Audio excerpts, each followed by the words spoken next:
Oke. Ya, Bismillahirrahmanirrahim. Assalamualaikum warahmatullahi wabarakatuh. Selamat pagi, salam sehat untuk kita semua.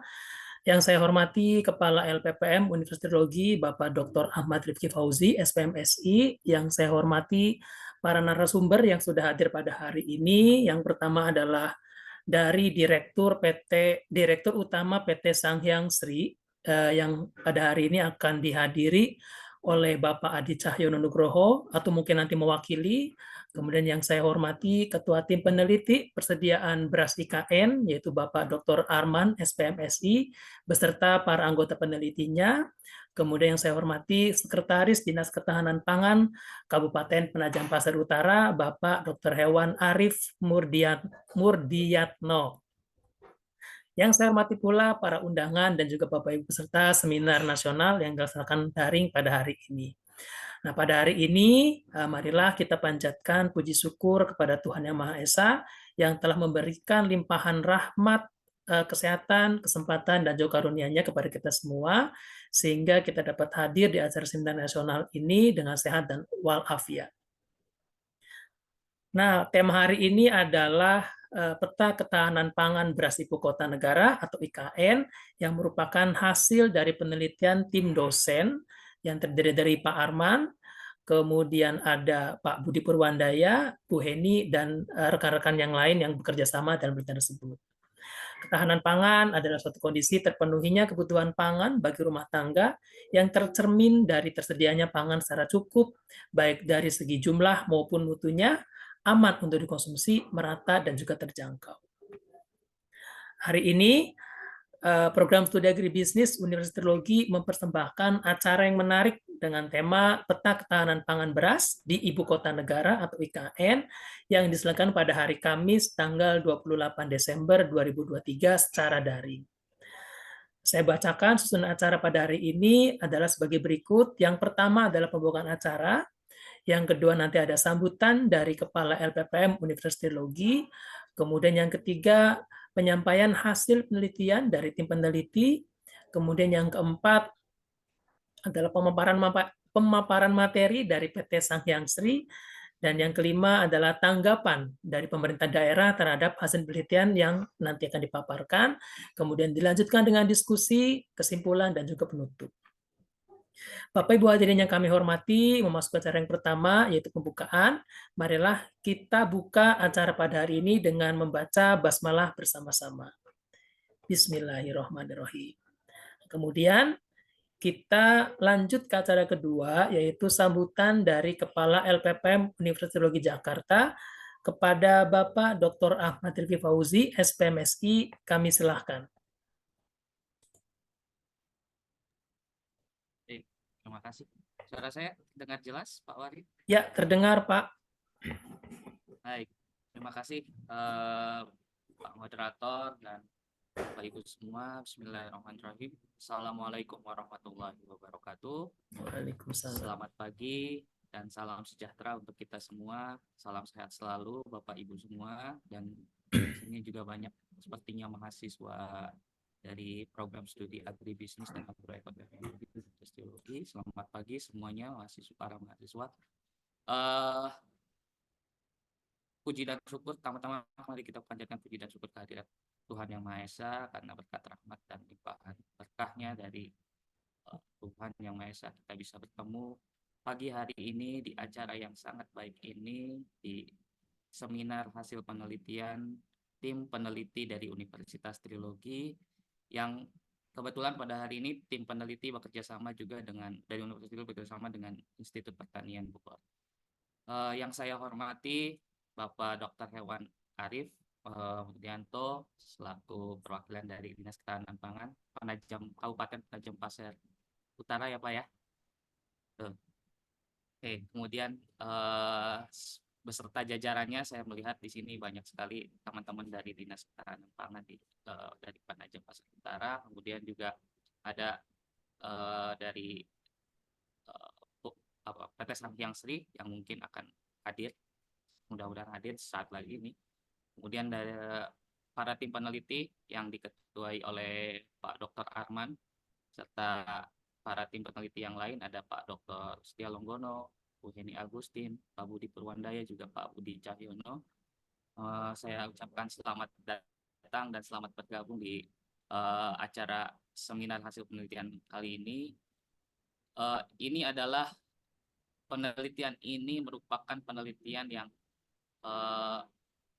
tahun ini mendapatkan kesempatan untuk dilaksanakan dan mendapatkan pembiayaan dari Kementerian Dikbud Ristek tahun 2023. Penelitian ini cukup strategis karena ini berkaitan dengan penyediaan pangan di calon ibu kota negara juga di Nusantara, dan ini ke depan dengan judul peta ketahanan pangan beras di IKN, maka hasil penelitian ini mudah-mudahan bisa menjadi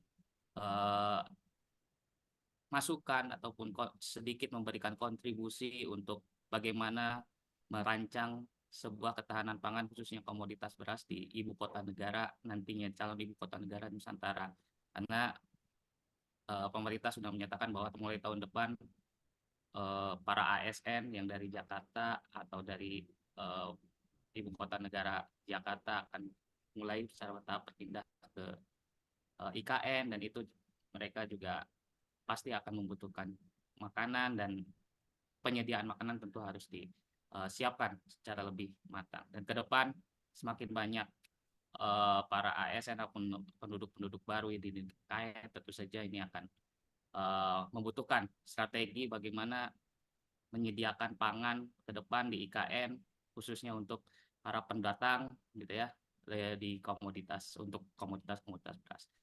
Hasil ini, saya kira hasil penelitian ini akan cukup baik untuk ke depan, atau bisa bekerja sama lebih jauh nanti dengan Dinas Ketahanan Pangan di sekitar wilayah IKN ataupun dinas-dinas lain yang berada di sekitar IKN. Dan juga hasil seminar ini bisa juga memberikan masukan untuk para tim peneliti dan juga nanti stakeholder yang terkait untuk bisa melakukan riset apa yang bisa dilanjutkan ke depan terkait dengan ketahanan pangan. Mungkin itu dari saya, dan mudah-mudahan setelah seminar ini kita bisa mendapatkan pencerahan terkait dengan bagaimana peta strategi ketahanan pangan beras di IKN, dan juga lanjutan dari kegiatan riset yang akan dilaksanakan oleh tim peneliti dari Universitas Teknologi ini. Terima kasih sekali lagi atas kehadirannya dari tim ketahanan pangan, Dinas Ketahanan Pangan PPU, dan juga dari PT Samyang Sri serta rekan-rekan semua yang sudah hadir di acara ini. Terima kasih, mohon maaf kalau ada kekurangan dari kami, dan saya ucapkan terima kasih juga pada panitia yang sudah menyediakan atau menyiapkan acara ini dengan baik. Mudah-mudahan acara ini berjalan dengan lancar. Terima kasih. Akhirul kalam. Billahi taufik wal hidayah. Assalamualaikum warahmatullahi wabarakatuh. Waalaikumsalam warahmatullahi wabarakatuh. Demikian sambutan dari Kepala LPPM Universitas Teknologi Jakarta. Terima kasih kepada Pak Rifki atas sambutannya. Selanjutnya kita telah sampai pada acara inti, yaitu penyampaian hasil penelitian dari tim peneliti ketahanan pangan beras di IKN. Kepada Bapak Arman, kami silahkan. Waktu pemaparan maksimal 20 menit ya Pak ya. Terima kasih Pak Warid. Saya izin share bagi ya ininya, share screen dia, Ya. bahannya. Terima kasih. Terima kasih Pak Kepala LPPM atas kesempatannya, Kepala LPPM. Di sini saya juga mengucapkan terima kasih kepada Pak Daniel ya, selaku Sekretariat Kabupaten PPU. Terima kasih juga kepada Pak Dr. Arif ya, yang mewakili Dinas Ketahanan Pangan. Saat ini beliau sebagai Sekretaris Dinas. Di sini ada juga dari SHS, barangkali Pak Ardani yang memaparkan nanti ke siapa barangkali ya. Saya akan ucapkan terima kasih atas kehadirannya. Baik Pak, saya terlebih dahulu ingin memperkenalkan tim yang terlibat di dalam kegiatan penelitian ini. Saya sendiri sebagai ketua. di bidang saya di ekonomi regional, ekonomi wilayah. Kemudian ada Pak Budi Cahyono. Pak Budi Cahyono ini adalah institusinya IPB. Beliau mewakili bidang morfologi tanah, ya, ilmu tanah. Lalu kemudian Pak Budi Purwandaya yang di bidang ekonomi dan permodelan. Lalu Pak Setia Longgono. Pak Setia Longgono ini di bidang kelembagaan, dan Ibu Eni Agustin yang membantu kita di dalam aspek budidaya. Nah, saya memulai latar belakang kenapa yang menjadi konsen saat ini ibu kota itu kan hanya di seputar sini saja, yang masalah penduduk, ya, kemudian kemacetan dan seterusnya, ya, atau beberapa hasil dari WEF itu yang menunjukkan bahwa Jakarta akan mengalami apa ya, penurunan setiap tahunnya setinggi 17 cm. Nampaknya dari semua proses yang ada itu tidak banyak yang berbicara mengenai bagaimana ketersediaan pangan ke depan di IKN. Kalaupun ada, lebih banyak membicarakan bagaimana kontribusi provinsi sekitarnya yang selama ini memang sudah menghasilkan pangan, seperti di Sulawesi Selatan, Sulawesi Tengah, nantinya akan memberikan pasokan. Nah, kita berharap bahwa nanti pembangunan IKN itu pasokan pangan berasnya ya datangnya dari IKN sendiri atau daerah sekitar IKN itu, terutama di Kabupaten Penajam Pasir Utara dan Kabupaten Kutai Kartanegara. Secara umum memang kalau kita lihat produktivitas di Kalimantan Timur, ya, itu masih cukup rendah, ya, kalau dibandingkan dengan di Jawa. Jawa sekarang itu sekitar 6-7 ton per hektar. Kalau di Kalimantan itu sekitar 3,6 ton per hektar. Bahkan kalau kita urai lagi ke kabupaten, di Kutai Kartanegara dan PPU ini sebagai penyangga pangan, ya apa namanya, Kalimantan Timur juga produktivitasnya relatif masih rendah. Dua kabupaten ini sebenarnya surplus beras, tapi kalau secara umum Kalimantan Timur sendiri itu mengalami defisit beras, ya. Nah, atas dasar itulah kami berpikir bahwa mestinya peran kabupaten sekitar IKN atau di IKN itu sendiri nantinya punya kontribusi besar di dalam hal penyediaan pangan beras bagi penduduk nantinya yang akan mendiami ibu kota negara tersebut, ya, calon ibu kota negara tersebut. Nah, tujuan penelitian kita itu, ya, kita mencoba untuk melakukan identifikasi potensi lahan beras di IKN, apa kira-kira luasannya yang bisa digarap. Lalu tujuan kedua kita mencoba untuk memproyeksikan dan merancang produksi pangan beras IKN. Nah, nomor 1 dan nomor 2 ini adalah tujuan kita di tahun pertama atau tahap pertama penelitian di IKN. Nah, ini yang sudah kita lakukan, ya. Sementara di tujuan nomor 3 itu memformulasikan kelembagaan dan regulasi yang tepat untuk mendukung kemandirian pangan beras IKN secara berkelanjutan. Ini nantinya akan kita lakukan di tahun 2024 bila penelitian kita di tahun ini dianggap oleh Kementerian Pendidikan Tinggi dianggap berhasil dan layak untuk dilanjutkan di tahun kedua.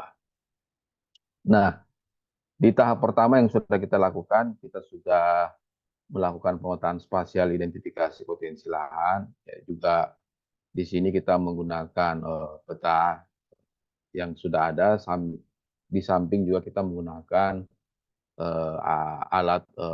alat pemetaan drone untuk melihat secara detail kondisi land cover yang ada di baik yang ada di PPU, kemudian di Kutai Kartanegara dan wilayah IKN itu sendiri. Kemudian kita juga mencoba untuk melihat studi kelayakannya seperti apa. Lantas tahap berikutnya kita melakukan analisis kesesuaian dan kesuburan lahan, ya, melalui laboratorium kita lakukan uji tingkat kesuburan lahan dan selanjutnya kita melakukan proyeksi pangan beras dengan model sistem dinamik. Nah, di tahun kedua nantinya kalau proses ini dianggap berhasil, kita akan berikan secara umum namanya white paper ya, jadi buku putih untuk dijadikan dasar perumusan regulasi yang bisa mendorong supaya IKN mampu mengembangkan pangan secara mandiri dan juga melakukan analisis hierarki proses. Nah, ini salah satu metodologinya. Jadi metodologi yang kita lakukan untuk menghasilkan potensi lahan pangan beras itu dengan menggunakan beberapa citra satelit ya, dan kemudian kita melakukan interpretasi. Dari sini kemudian kita menghasilkan lahan sawah existing secara berkelanjutan. Sementara untuk peta pola ruang, peta kawasan hutan, dan peta bentukan lahan atau land reform dan interpretasi kebencampuran dan semak belukar ini kemudian kita melakukan interpretasi ya. Interpretasi di sini ya, dari sini kemudian peta itu kita sedemikian rupa overlay dan menghasilkan non lahan sawah berpotensi untuk lahan sawah sampai kemudian kita mendapatkan identifikasi potensi lahan pangan beras yang ada di IKN terutama ya, IKN. Lalu kemudian kita melakukan studi kelayakan. Jadi ada yang menarik di sini ya, dengan semakin meningkatnya jumlah pekerja yang masuk di IKN itu mempengaruhi permintaan beras, sehingga rata-rata beras harga gabah kering sekarang itu cukup lumayan ya, ada sekitar 10.000 sampai 12.000 ya. Kalau harga itu dijadikan sebagai dasar, rasanya studi usaha tani itu bisa menjadi relatif lebih layak secara ekonomi. Lalu kita juga mencoba untuk melihat, memproyeksi dynamic sistem dinamik ini dengan kira-kira IKN itu akan surplus atau defisit beras ya. Dari sini kita bisa melihat bahwa demand beras itu datang dari pekerja ya, dari ASN dan penduduk lokal, dan penduduk yang kemungkinan datang dan berharap mendapat pekerjaan di situ ya. Sementara dari sisi supply itu kita bisa lihat tadi bahwa produktivitasnya sekitar 3,5 per ton ya. Jadi kalau kita berpikir bahwa lahan pertanian itu relatif konstan dan jumlah penduduk terus tumbuh di daerah tersebut, maka kemungkinan besar dalam waktu dekat wilayah IKN itu akan mengalami defisit persediaan pangan beras. Nah, ini adalah hasil penelitian kita. Hasil penelitian kita itu kita perkirakan ada sekitar 1.725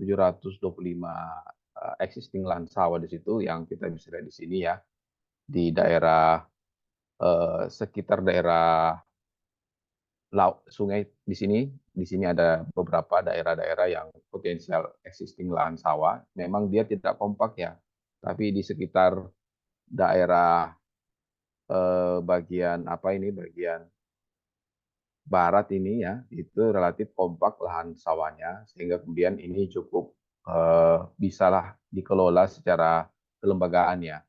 Nah, sementara di daerah-daerah sekitar lainnya yang ada di timur itu dia terpencar-pencar, tidak kompak. Tapi secara keseluruhan lahan non sawah itu ada sekitar 27 hektar, meskipun dia tidak statusnya bukan lahan sawah basah, tapi kami menilai lahan tersebut cukup bisa diolah untuk lahan padi gogo terutama dan padi lahan sawah sebagian. Nah, ini adalah kalau kita lihat di sini ada lahan kering ya, kemudian ada lahan sawah di sini. Bisa kita lihat di sini berdampingan dengan lahan sawah. Di sebelah kanan adalah lahan sawah dan ini adalah lahan perkebunan. Nah, ini kalau kita lihat struktur tanah yang ada di IKN itu ya, jadi dia adalah litologi bentuk lahannya, dataran struktural lipatan ya, bergelombang. Nanti mungkin Pak Budi lebih banyak akan bisa menjelaskan ini. Yang tersusun dari persilangan batu pasir ya. Persilangan batu pasir dan batu liat atau siltstone. Nah, ini adalah kondisi yang kita peroleh persis di sekitar wilayah IKN, dan wilayah ini nampaknya akan banyak mengalami alih fungsi lahan. Nah, kalau kita lihat di sini pengambilan citra kita dengan menggunakan drone ini juga sudah terlihat sudah mengalami alih fungsi lahan ya. Nah, ini di awal tahun 80-an masih nampak sekali kegiatan persawahan di situ, tapi sekarang ini sudah mengalami alih fungsi lahan gitu. Jadi kita juga cukup bisa menduga bahwa kalau ini terus terjadi, maka kemungkinan besar IKN juga akan dalam waktu cepat akan mengalami defisit ketersediaan beras. Nah, ini dari hasil pengambilan citra drone kita, posisi lahan sawah ini semakin posisinya agak terjepit dengan perkebunan sawit nih. Jadi nampak di sini bahwa sawit itu relatif lebih kompak ya, sementara lahan sawah itu semakin mengalami penyusutannya. Meskipun dia masih eksis di sini, tapi kami mengkhawatirkan semakin ke sini sangat mungkin dia akan mengalami perubahan fungsi, terutama perubahan kalau istilah di sana itu alih fungsi komoditi ya. Tadinya sawah menjadi sawit karena sawit mereka anggap itu sebagai komoditas yang lebih banyak menguntungkan secara ekonomi. Tapi kalau kita melihat sekarang dengan tumbuhnya penduduk yang ada di KN dengan harga beras yang cukup lumayan tinggi, nah lahan sawah ini dugaan kami relatif masih bisa bertahan. Dan ini adalah daerah-daerah yang nantinya akan dibangun di sekitar wilayah IKN. Ini wilayah Sepaku ya. Nah, ini juga hasil pengambilan citra kita dengan. Nah, hasil laboratorium kita menunjukkan memang pH tanah di sana sangat masam ya, sangat masam, dan kandungan Fe, besinya dan Mn-nya itu cukup tinggi.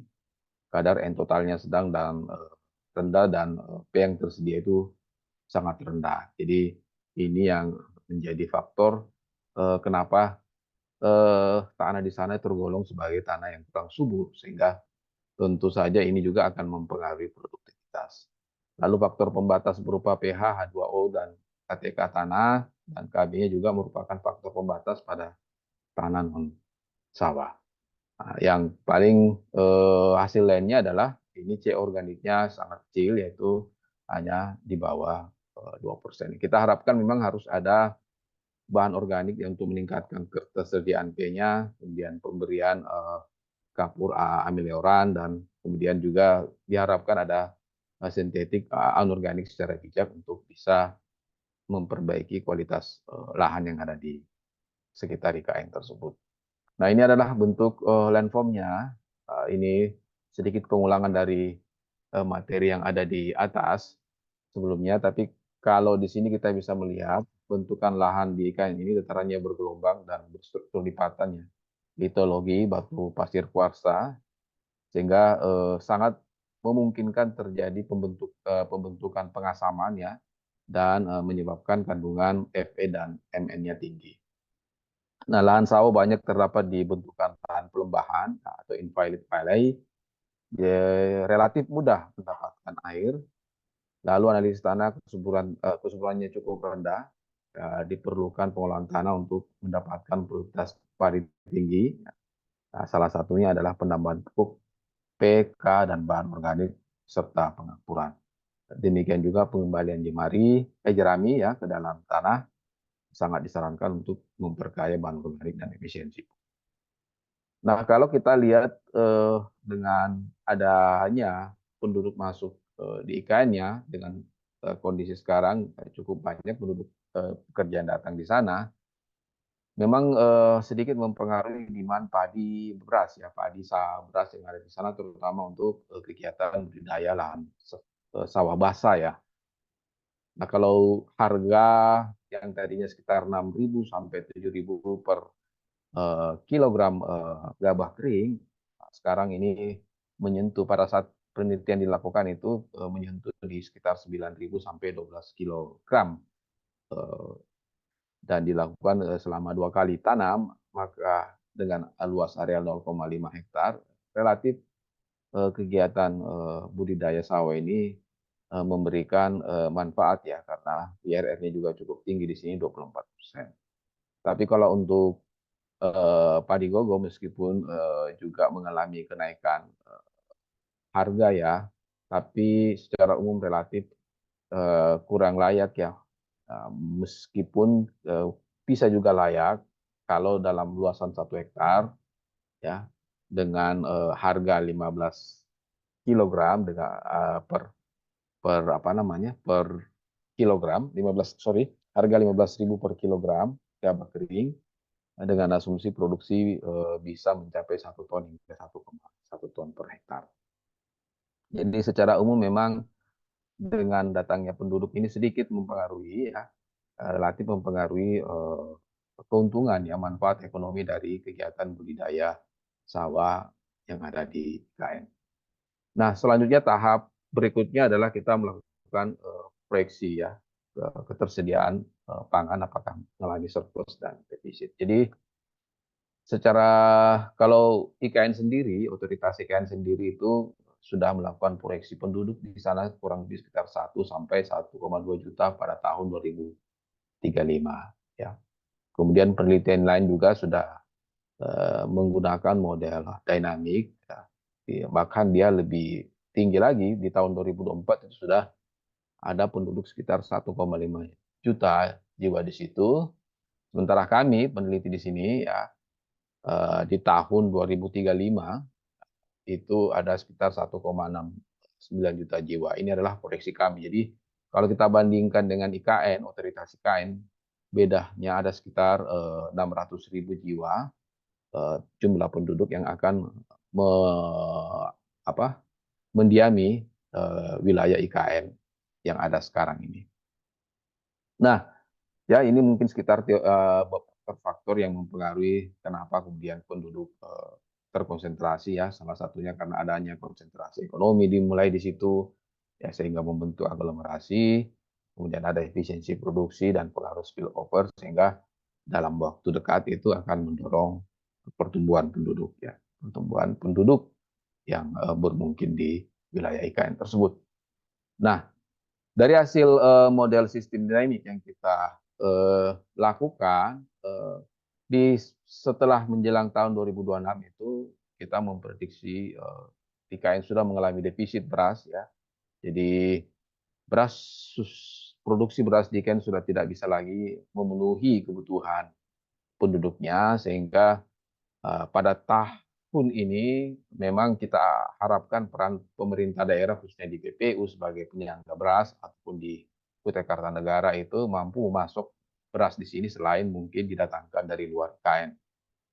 Ya, jadi kurang lebih selama 7 tahun ya masa pembangunan ibu kota negara itu IKN akan mengalami defisit beras.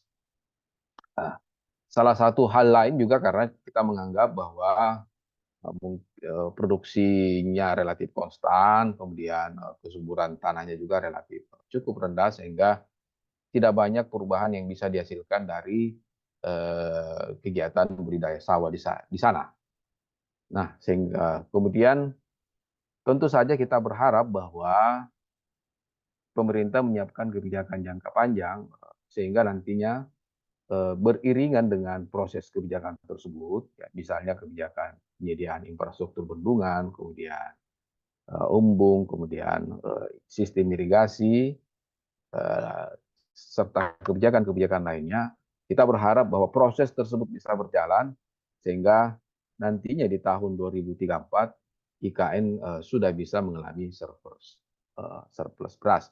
Tentu juga dengan tetap mempertimbangkan bahwa konsumsi beras tidak sepenuhnya menjadi konsumsi utama, tapi juga bisa menggunakan konsumsi karbohidrat.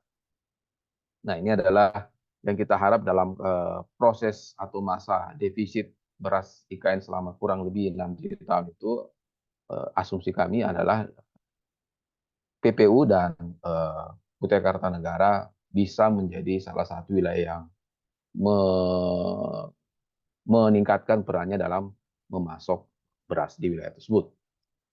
Nah, kebijakan-kebijakan seperti yang sudah kami sampaikan sebelumnya adalah salah satunya adalah kita mencoba memperbaiki kualitas lahan tadi itu ya, dengan memperbaiki, meningkatkan survei, kemudian menambah bahan organik, kemudian juga kita melakukan perluasan areal tanaman padi ya. Dari 1.700 masih ada potensi lahan yang bisa digunakan untuk menambah areal tanam sehingga meningkatkan produksi. Nah, beriringan dengan penyediaan bendungan air ya, kemudian pembangunan irigasi dan terutama peningkatan pendidikan keterampilan petani. Kemudian dari sisi lain juga pemerintah memberikan insentif ya, terutama penyediaan pupuk, kemudian bibit unggul dan perlindungan harga bagi petani. Nah, ini adalah tahapan-tahapan yang sudah mulai dibangun. Di sini ada embung ya, dan di sini pembangunan bendungan Semoy yang ada di Sepaku. Kita berharap nantinya juga sistem irigasi sudah semuanya menggunakan sistem irigasi teknis, sehingga tahun 2003-2004 itu IKN menjadi mandiri pangan beras. Nah, ini kesimpulan yang kita bisa ambil ya. Jadi secara keseluruhan ada sekitar 29.000 luas areal lahan potensial di sana, dan existing itu sekitar 1.700 hektar ya kurang lebih. Kemudian beberapa hal yang perlu diupayakan pemerintah adalah menjaga kelayakan usaha tani, terutama dalam hal supaya lahan-lahan tidak terkonversi atau tidak mengalami alih komoditi ya. Mereka tentu harus sejahtera. Ukurannya sejahtera adalah usaha tani mereka layak secara ekonomi. Lalu kemudian kita berharap juga semasa proses defisit tersebut ya, peran PPU dan Kutai Kartanegara mampu memasok sebagian besar kebutuhan beras yang ada di IKN. Nah, pembangunan bendungan Semoy, Sepaku, dan pembangunan irigasi serta kebijakan-kebijakan lainnya yang sifatnya jangka panjang itu diharapkan nantinya mendorong IKN mampu surplus beras di tahun 2034. Dan tidak kalah penting adalah pemerintah tentu perlu menerapkan kebijakan Undang-Undang Nomor 41 tentang perlindungan lahan pertanian pangan secara berkelanjutan. Nah, ini adalah beberapa rekomendasi ya, itu adalah salah satunya meningkatkan kesuburan lahan, ya, bangun bendungan dan irigasi di sebagian besar areal persawahan, kemudian perluasan areal tanam, kemudian kebijakan lahan sawah berkelanjutan dan ekstensifikasi serta intensifikasi ya. Selain dengan mendorong diversifikasi pangan untuk mengurangi ketergantungan terhadap beras dengan beralih kepada komoditi-komoditi yang mengandung bahan karbohidrat lainnya. Saya kira terima kasih Pak Warid, itu yang bisa kami sampaikan. Assalamualaikum warahmatullahi wabarakatuh. Waalaikumsalam warahmatullahi wabarakatuh. Demikian Bapak Ibu dari hasil penelitian timnya Pak Arman ya, bahwa itu menarik sekali ya di IKN, itu calon ibu kota negara kita yang baru. Kalau kita kenal Jakarta, itu kan hampir tidak ada sawah ya. Sawah itu ada beberapa kota saja seperti Jakarta Timur, Jakarta Utara, dan sedikit Jakarta Selatan, itu pun sangat tidak mampu untuk memenuhi kebutuhan beras di ibu kota Jakarta. Nah, jangan sampai nanti di IKN ini juga terjadi hal yang sama, padahal di Kalimantan kan luas arealnya cukup luas ya.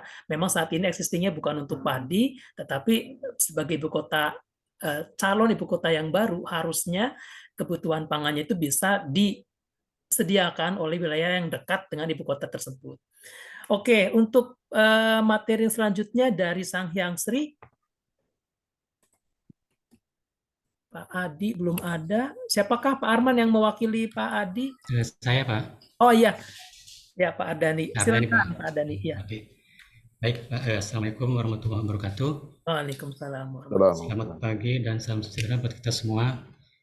Sebelum saya menyampaikan paparan, Pak, saya ingin menyampaikan permohonan maaf dari direksi kami yang tidak bisa hadir pada kali ini karena beliau ada kegiatan dinas yang tidak bisa ditinggalkan. Baik, Pak, saya izin share ya, Bu ya.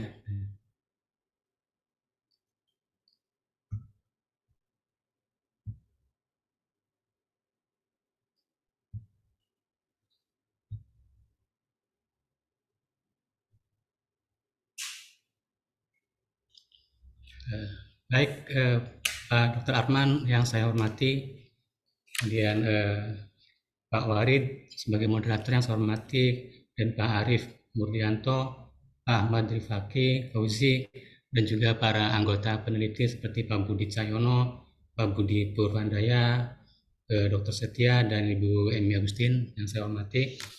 Izinkan kami menyampaikan terkait masalah kegiatan dan beberapa hasil dari kegiatan riset di Sangyang Sri. Di sini kita lihat di gambar, ini ada gedung Breeding Center. Di sini gedung Breeding Center ini memang sebagai pusat dari penelitian di riset kami, Pak. Jadi di sini ada beberapa kegiatan, di salah satunya itu ada kegiatan pengelolaan jinbeng, kemudian juga ada penciptaan varietas, dan juga ada pengembangan produk. Kemudian di sebelah kanannya ini, di sini ada jinbeng kami. Di sini ada sekitar 1.530-an koleksi kami yang terdiri dari padi, kemudian juga ada palawija dan juga hortikultura. Selanjutnya itu sebelah kanannya ini ada kegiatan kami juga terkait dengan hibridisasi atau persilangan untuk penciptaan varietas, dan juga ada kegiatan di lab, dan juga di sini ada kegiatan kerjasama yang paling pojok bawah ini, kegiatan kolaborasi riset dengan Pupuk Indonesia dan RNI.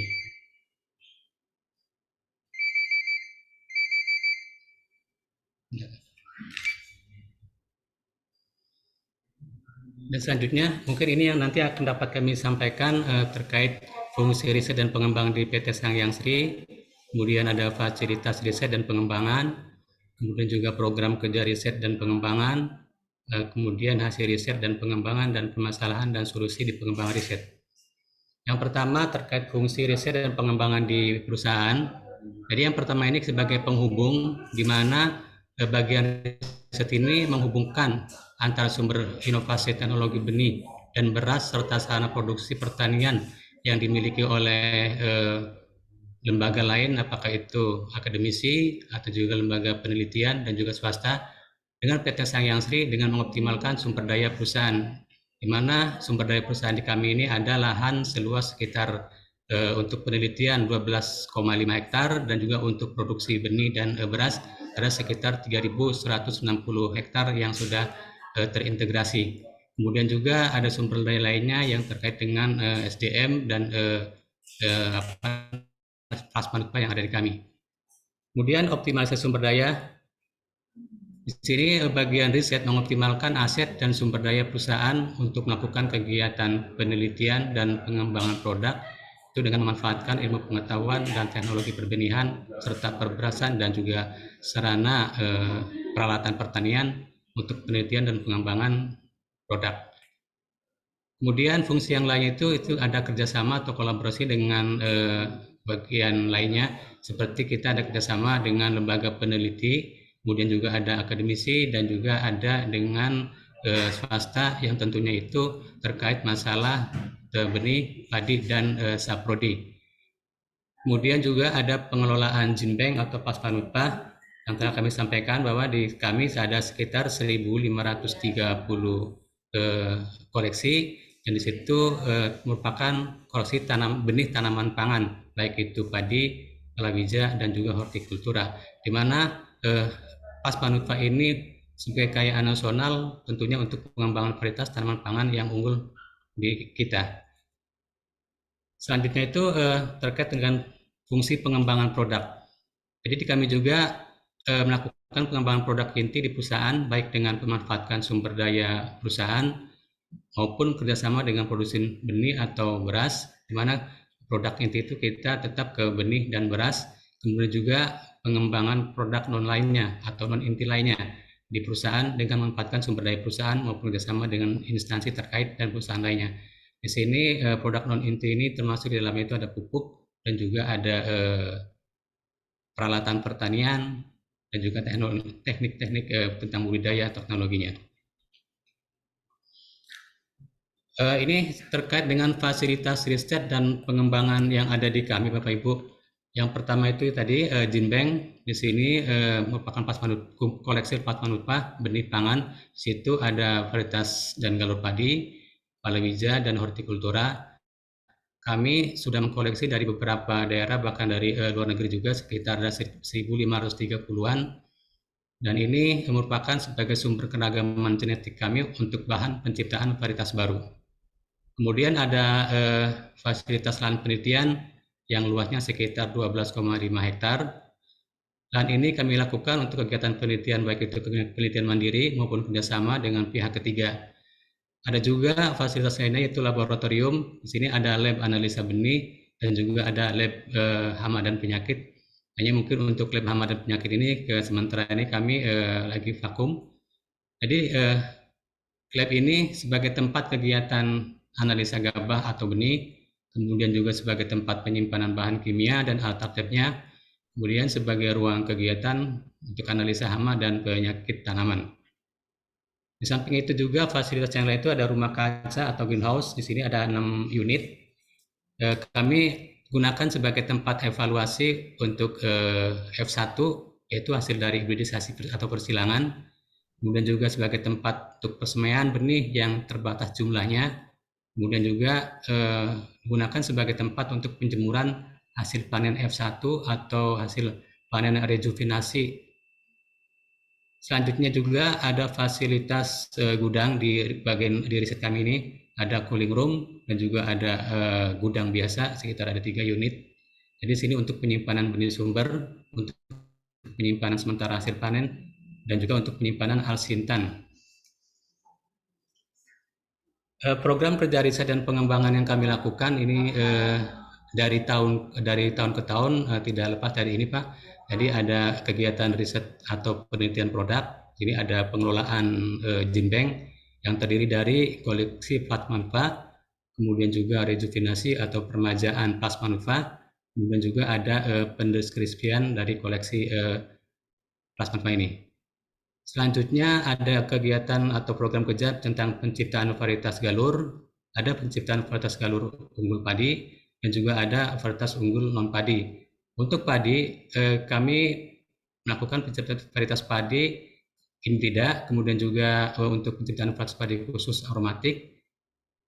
Untuk yang non padinya, kita juga melakukan penciptaan varietas unggul jagung hibrida, kemudian juga kita juga melakukan penciptaan varietas unggul untuk hortikultura. Selanjutnya itu ada kegiatan pengadaan benih. Jadi di sini kami di bagian riset ini melakukan pengadaan benih atau produksi benih penjenis BS hasil persilangan kami, kemudian juga produksi benih galur-galur harapan yang kami miliki. Kegiatan lanjutnya yaitu terkait dengan pengembangan produk. Jadi di sini ada pengujian produktivitas dan mutu produk, baik itu di lapangan dan juga kita di lab juga ada, yaitu uji mutu beras atau organoleptik. Kemudian juga ada kolaborasi pengujian atas sarana produksi pertanian. Kemudian ada program kerja terkait penciptaan produk baru. Kemudian juga ada pengembangan bisnis dan usaha, yaitu pengembangan bisnis inti. Kemudian juga ada pengembangan bisnis non-inti. Nah ini beberapa hasil riset yang kami lakukan di Sukamandi, Pak. Yang pertama itu ini terkait tentang pengaruh pemberian kaptan atau kapur dolomit dan prokal serta jilait terhadap pH tanah sawah, yaitu pada galur aromatik SIS B02. Ini prokal ini merupakan sebetulnya merupakan pupuk atau kapur juga, mengandung kapur juga, itu dari SIS. Sedangkan yang jilait ini merupakan nutrisi, tapi di sini mengandung kapur juga, itu dari PT Agrigol Yuho dari Korea. Nah tujuannya itu, ini untuk mengetahui pengaruh pemberian kaptan atau dolomit dan prokal serta jilait terhadap peningkatan pH tanah sawah. Kemudian yang kedua itu untuk mengetahui pengaruh pemberian kaptan, dolomit, dan prokal serta jilait terhadap hasil tanaman padi.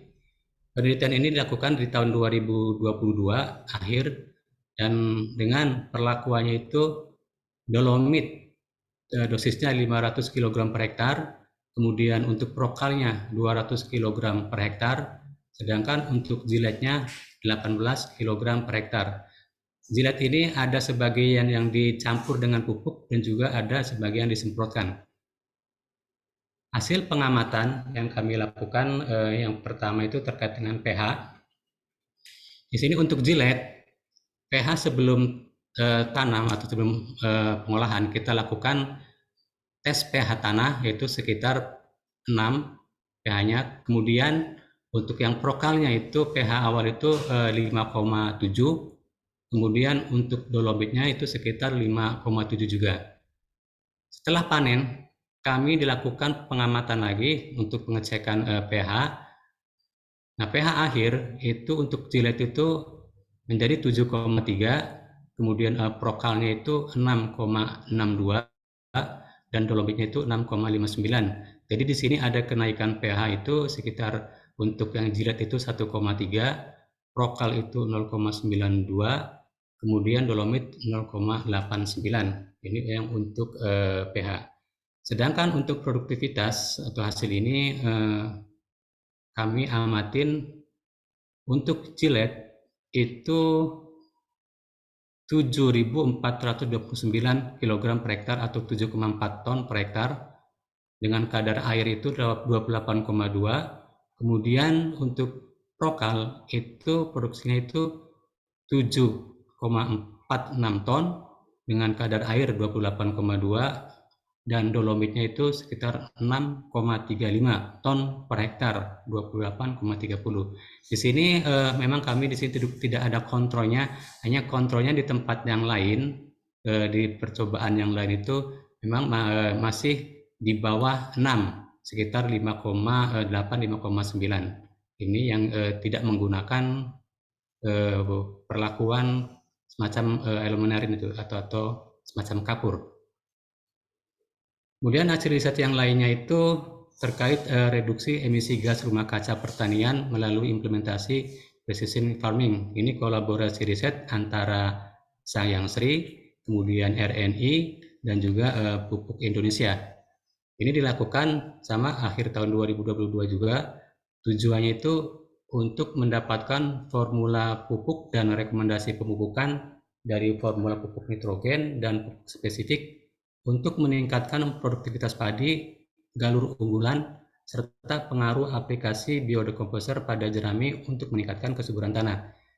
Jadi di sini perlakuannya itu ada dua variabel. Variabel yang pertama itu terkait varietas dan galur, kemudian variabel yang kedua itu terkait rekomendasi pupuk.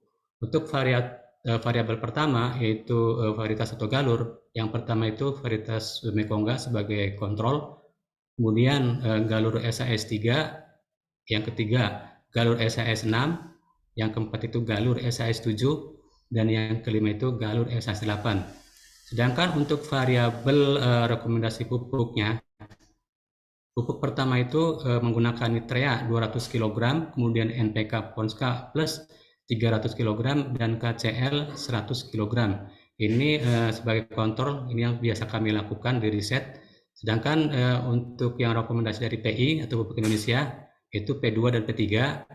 P2 itu menggunakan nitrea 50 kg, kemudian NPK custom 3068 500 kg per hektar dan dekomposernya 5 liter per hektar. Kemudian yang P3-nya menggunakan nitrate itu 50 kg, kemudian NPK 368 sebanyak 500 kg per hektar dan juga dekomposernya 5 liter per hektar.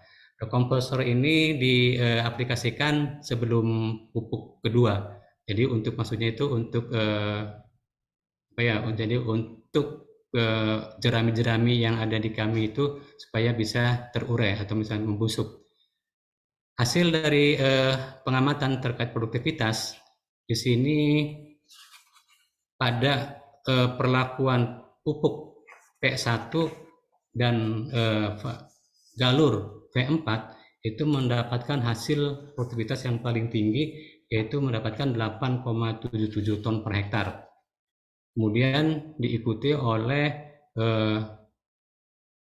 rekomendasi pupuk P2 dengan varietas Mekongga atau V1 yaitu dengan V3 dengan P3 yaitu 8,7 ton per hektar.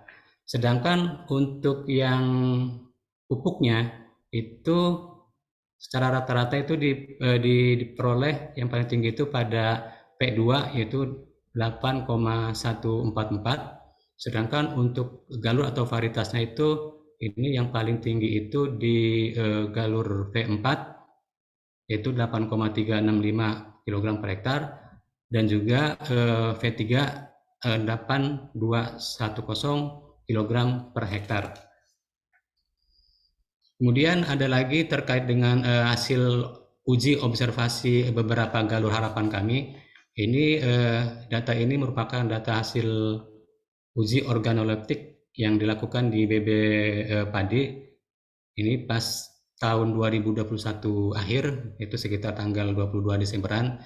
Ini kami ada beberapa galur harapan kami yang kami ujikan, yaitu sekitar ada 14, kemudian diikuti pembandingnya itu ada Mekongga dan 16 Sintanur.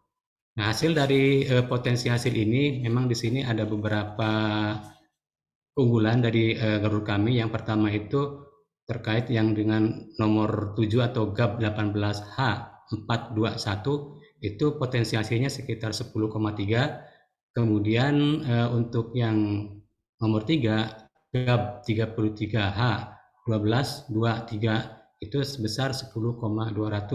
Sedangkan untuk pembandingnya atau kontrolnya itu untuk Mekongga itu 8,8 ton per hektar.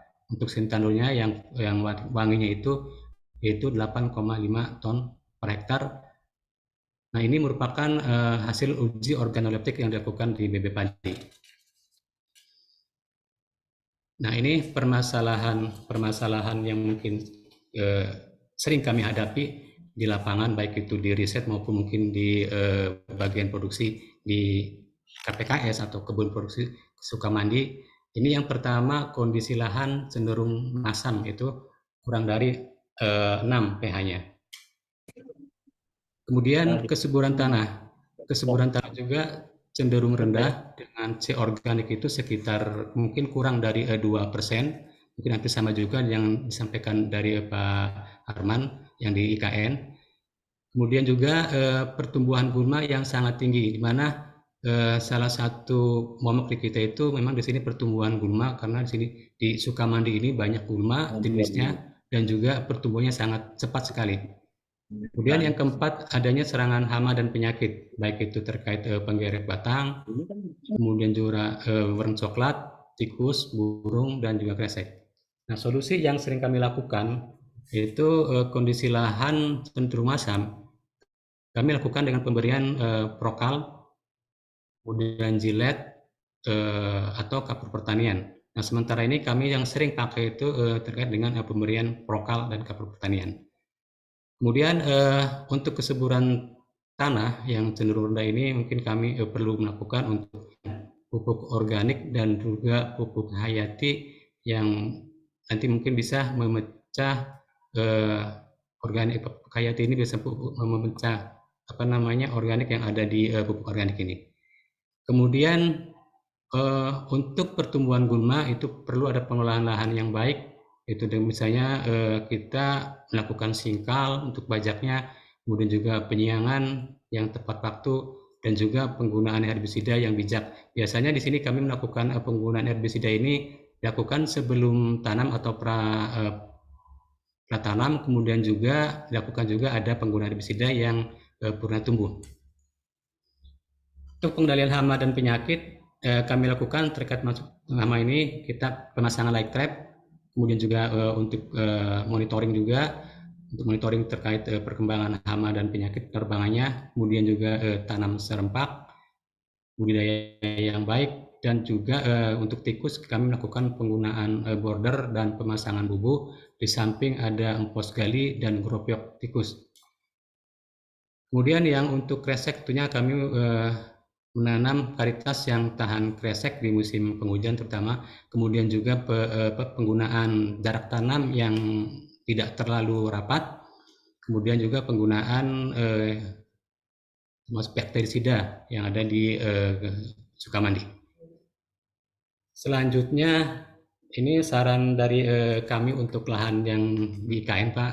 Seperti yang disebutkan oleh Pak Arman tadi, kondisi lahan di IKN itu cenderung masam karena kandungan Fe, Mn juga tinggi, termasuk Al juga, dan juga kesuburan tanah yang cenderung rendah, di mana C organik itu kurang dari 2%, dan juga tadi disebutkan juga Mg-nya juga rendah. Otomatis ini menyebabkan tanaman kalau ditanam itu menjadi produktivitasnya semakin rendah. Saran kami itu perlu pemberian produk lokal, silet atau kapur pertanian yang sejenisnya yang bisa meningkatkan pH tanah.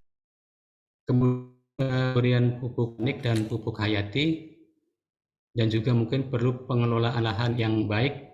Selanjutnya juga perlu penggunaan varietas yang tahan kemasaman dan banjir seperti Impara 2, Impara 3, Impara 30, Impari 30. Kemudian varietas lokal yang ada di daerah setempat seperti misalnya ada kambang, kalau tidak salah itu ada roti, ada sikin putih, ada sikin merah. Untuk yang di sawahnya, kalau di Tegalanya kalau tidak salah ada mayas pincing, ada adan putih, ada juga Bogor putih kalau tidak salah seperti itu ada untuk yang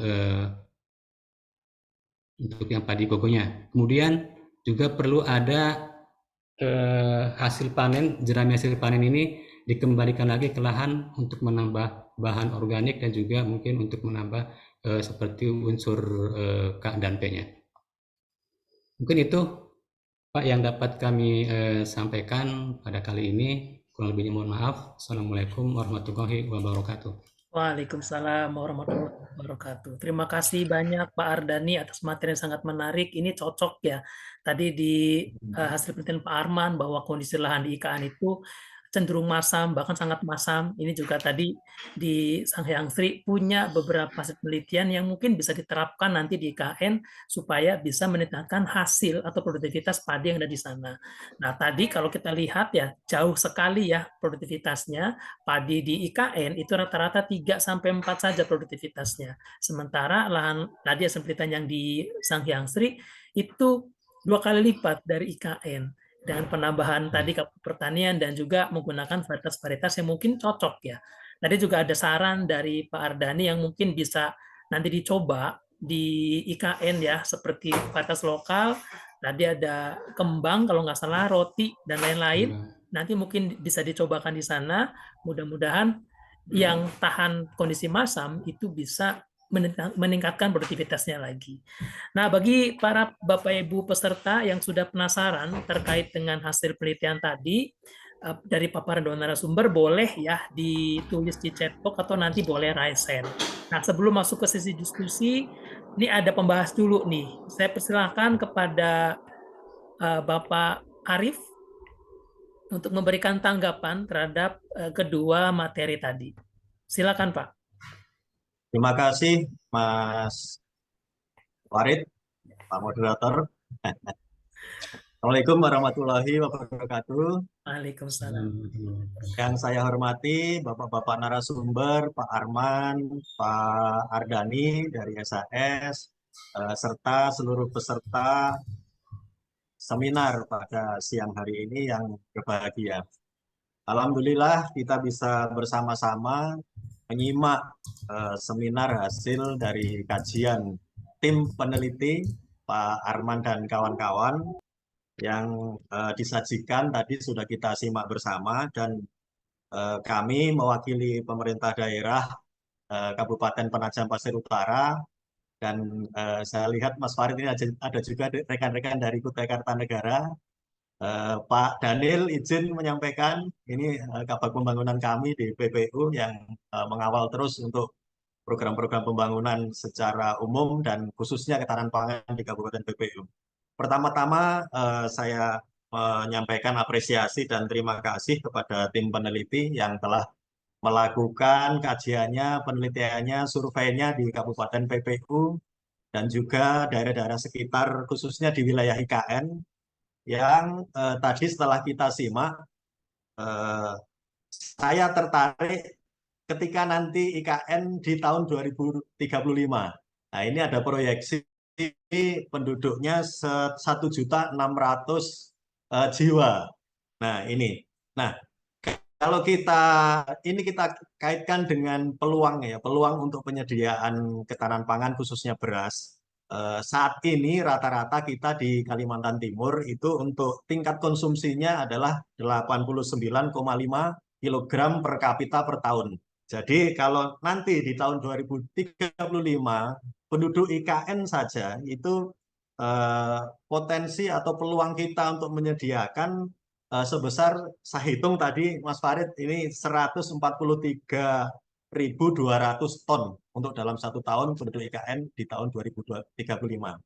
Nah, fakta empiris yang ada saat ini di tahun 2022 untuk penduduk Kaltim itu menurut BPS di bulan Oktober kemarin 2023 itu sebanyak 3.909.740 jiwa, hampir 4 juta. Nah, ketika nanti ditambahkan dengan penduduk IKN, nah bisa kita bayangkan berapa itu nanti kita harus menyiapkan pangan untuk IKN khususnya beras ini. Nah, sementara tadi disampaikan Pak Arman bahwa untuk produksi Kaltim sendiri itu masih sangat defisit untuk mencukupi kebutuhan kita sendiri. Jadi existing sekarang ini baru sekitar 347.966 ton. Nah, itu sementara kebutuhannya. Kemudian kita masih ada defisit sekitar 194.686 ton. Ini masih luar biasa sekali untuk peluang dan tantangan untuk ke depan. Jadi ini saya rasa ini sangat penting. Jadi kajian tadi ini sangat penting untuk kedepannya, baik itu untuk saat ini di Kaltim maupun di IKN kedepannya, sampai dengan betul-betul IKN itu secara bertahap nanti penduduknya juga semakin meningkat. Seperti tadi disampaikan di tahun 2035 aja bisa mencapai proyeksinya 1.600.000 jiwa. Nah, dengan kondisi yang seperti ini tadi sudah disampaikan bahwa potensi kita harus inventarisasi, kita harus melakukan budidaya, dan ini memang kalau menurut hemat kami, Mas, itu memang seperti apa juga yang kita lakukan di PPU, di Kukar maupun di Kaltim, ini memang yang untuk saat ini untuk secara jangka pendek itu memang kita melakukan inventarisasi potensi ya, jelas itu. Jadi inventarisasi potensi, kemudian optimalisasi yang ada, baik itu dengan intensifikasi maupun ekstensifikasi. Kemudian kita juga menurut Undang-Undang IKN, Mas ya. Jadi Undang-Undang Nomor 3 Tahun 2022 ini memang delineasi kawasan strategis nasional IKN itu sekitar 256.142 hektar. Nah, itu jadi yang bisa untuk potensial dikembangkan untuk ketahanan pangan khususnya beras dan lain-lain itu sebanyak 126.000 hektar. Ini potensinya. Jadi ini masih sangat luar biasa sekali, dan kalau kita kita maksimalkan, kita optimalkan lahan yang ada, tentunya ini yang PR tadi yang 1.600.000 proyeksi penduduk itu bisa kita penuhi kebutuhannya, terutama untuk berasnya. Nah, kemudian yang kedua, Bapak Ibu peserta seminar, kita harus bermitra, Pak, bermitra dengan daerah-daerah penyangga ya. Daerah penyangga itu artinya prioritas untuk yang terdapat di delineasi IKN. Jadi ternyata kalau di delineasi IKN itu ada 6 kecamatan, Mas Farid, Pak Arman, dan Pak Ardani. Jadi 6 kecamatan itu, 1 kecamatan di PPU yaitu Kecamatan Sepaku yang memang itu full untuk IKN. Kemudian ada 5 kecamatan di Kabupaten Kutai Kartanegara. Dan ini kurang lebih ada 53 desa. Nah, 53 desa 6 kecamatan ini yang mudah-mudahan nanti bisa dioptimalkan untuk pengembangan ketahanan pangannya khususnya untuk beras. Nah, itu nanti bisa dioptimalkan sehingga nanti paling tidak pelan-pelan nanti kita bisa supporting juga atau berkontribusi juga dari IKN sambil kita persiapan yang untuk IKN-nya sendiri. Nah, IKN-nya sendiri nanti juga akan dilakukan optimalisasi. kemudian intensifikasi dan ekstensifikasi.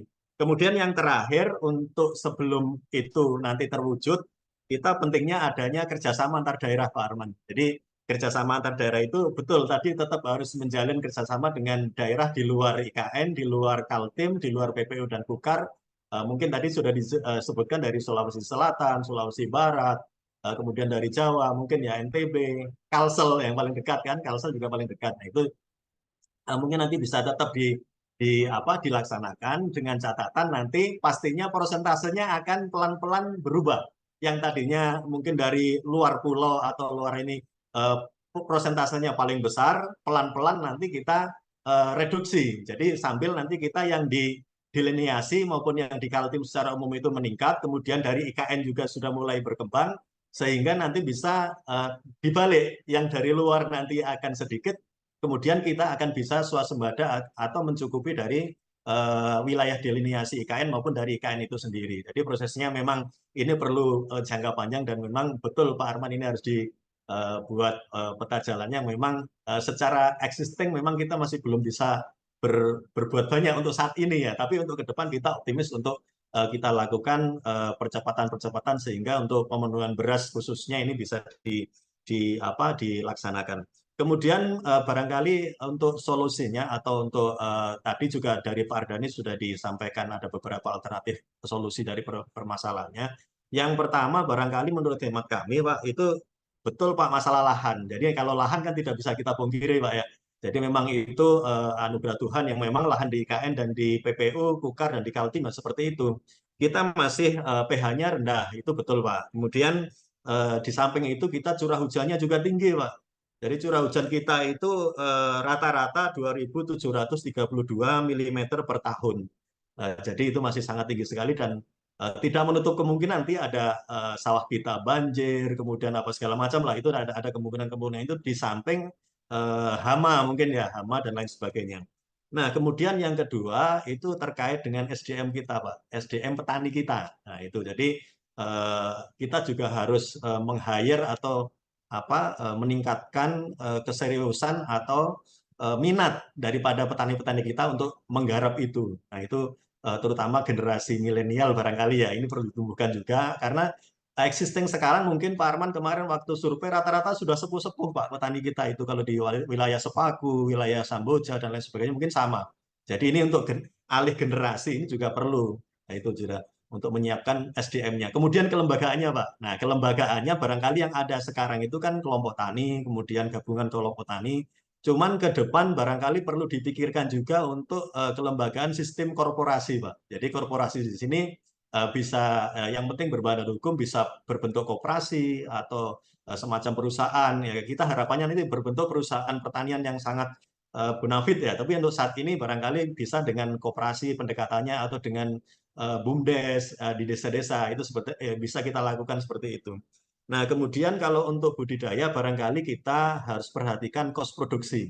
Jadi kos produksi itu artinya nanti kita kaitannya dengan harga komoditas beras kita yang akan kita hasilkan kan seberapa. Tadi sudah disampaikan juga Pak Arman bahwa ada potensi kalau sawah basah mungkin sampai 12.000 Pak ya. Kemudian kalau untuk sawah kering padi gogo bisa sampai 15.000. Nah ini nanti tetap harus dilakukan analisa mendalam karena memang kita kos produksinya tinggi Pak. Dan kita dituntut untuk bisa bersaing secara kuantitas maupun secara kualitas kan begitu.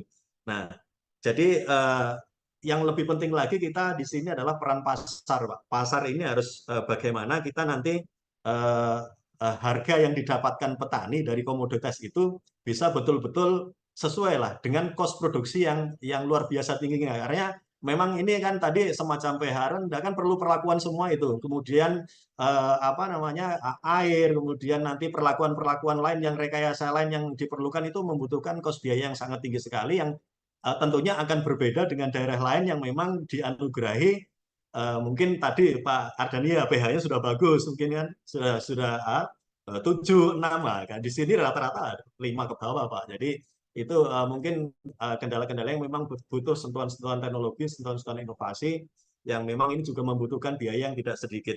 Sehingga pasar kemudian penjamin pasar yang penting Pak. Pasar off-taker-nya kemudian mudah-mudahan nanti IKN ini bisa menjadi off-taker utama lah bagi kita petani kita di sini, dengan catatan harganya adil Pak bagi petani. Jadi harganya bisa sesuai dengan jerih payah petani kita yang notabene kos produksinya tinggi sekali di sini. Nanti bisa mungkin dikaji lagi, dianalisis seperti apa. Kemudian yang paling penting lagi tadi disampaikan juga oleh Pak Ardani bahwa kita dengan kondisi yang saat ini ada existing di kita, itu kita diperlukan rekayasa teknologi Pak ya, dan inovasi kan begitu, supaya teknologi dan inovasi ini menimbulkan apa yang paling cocok, kemudian apa yang paling tahan terhadap hama barangkali, apa yang produksinya tinggi, kemudian berasnya pun enak Pak. Karena kita ya jangan sampai lidah-lidah konsumen kita ini, wah berasnya kok kayak gini ya, meskipun produksinya tinggi kalau rasanya tidak pulen Pak Dhani ya. Nah, itu luar biasa nanti, karena kita harapkan untuk penduduk IKN Mas Farid dan Pak Arman, Pak Ardan itu nanti saya punya proyeksi bahwa mereka akan premium semua ini. Kelasnya mungkin dari berasnya, hortiknya, buah-buahannya, mungkin premium dan lebih ke teknologi hijau Pak Ardan ya. Green ya. Jadi green teknologi yang tadi saya juga sangat tertarik juga dengan precision farming Pak Ardani tadi. Memang itu yang kita butuhkan supaya nanti beras kita, padi kita ya paling tidak sekian persen ada yang menuju ke arah organik.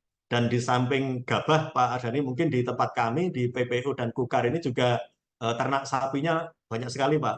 Kami juga barusan mendapat kepercayaan juga untuk di PPU ini pengembangan desa korporasi sapi Pak, 1.000 ekor. Nah itu mungkin potensi untuk pengembangan teknologi pupuk organiknya untuk disandingkan dengan sawah organik nanti bisa luar biasa.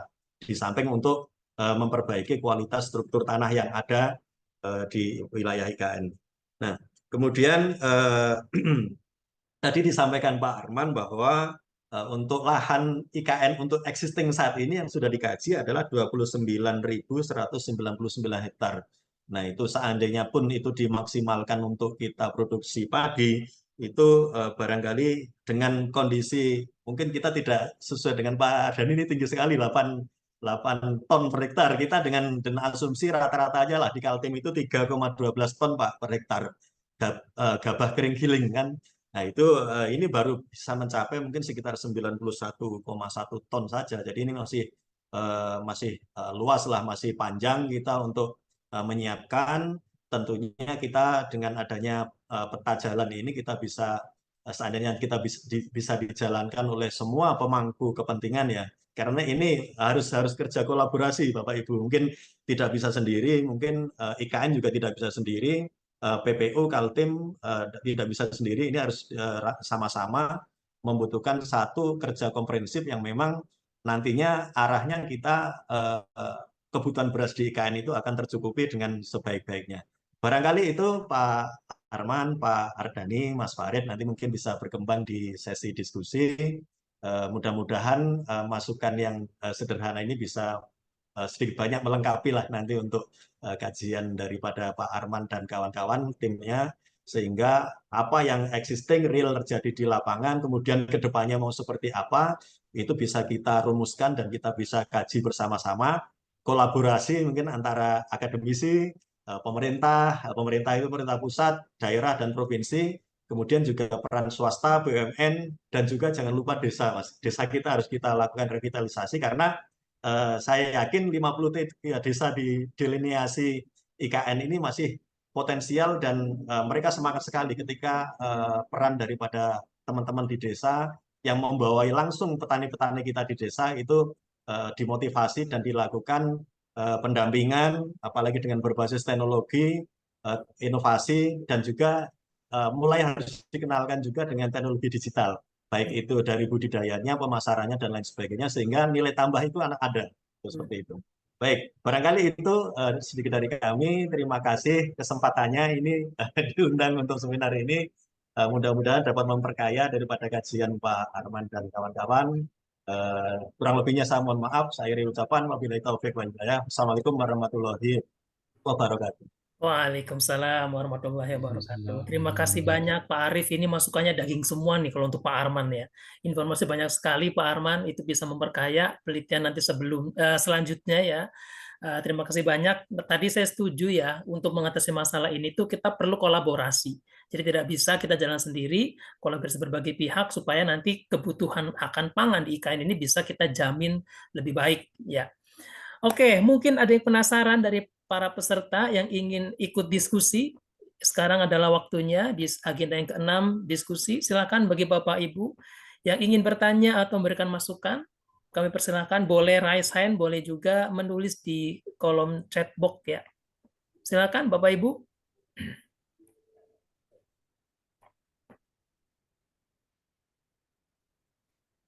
Nah, mungkin sambil saya memancing ya, barangkali nanti ada yang tertarik. Tadi saya menyimak materinya Pak Ardani terkait penggunaan kapur pertanian ya, ada dolomit, ada G-Lite, ada Prokal. Nah, kalau boleh tahu Pak, Maaf Pak, ulang Pak. Tadi ya. suaranya nggak ada Pak. Oh Suaranya gitu. hilang. Ya, tadi dari hasil penelitiannya Bapak, gitu ya, yang tentang penggunaan kapur pertanian berupa dolomit, G-Lite, dan juga Prokal, itu kan terbukti ya meningkatkan pH tanah. Nah, kalau boleh tahu Pak, harga dari masing-masing apa namanya tadi itu kapur pertanian itu berapa ya Pak ya, supaya kita bisa hitung-hitungan untuk usaha, untuk biayanya ya, biaya usaha tadinya berapa. Karena pH ini kan penting sekali ya. Kalau pH-nya rendah mau kasih pupuk sebanyak apapun itu percuma gitu. Jadi tingkatkan dulu pH-nya baru nanti bisa si tanaman itu bisa mendapatkan unsur hara yang maksimal. Demikian dulu Pak, mungkin nanti bisa peserta yang lain bisa menambahkan.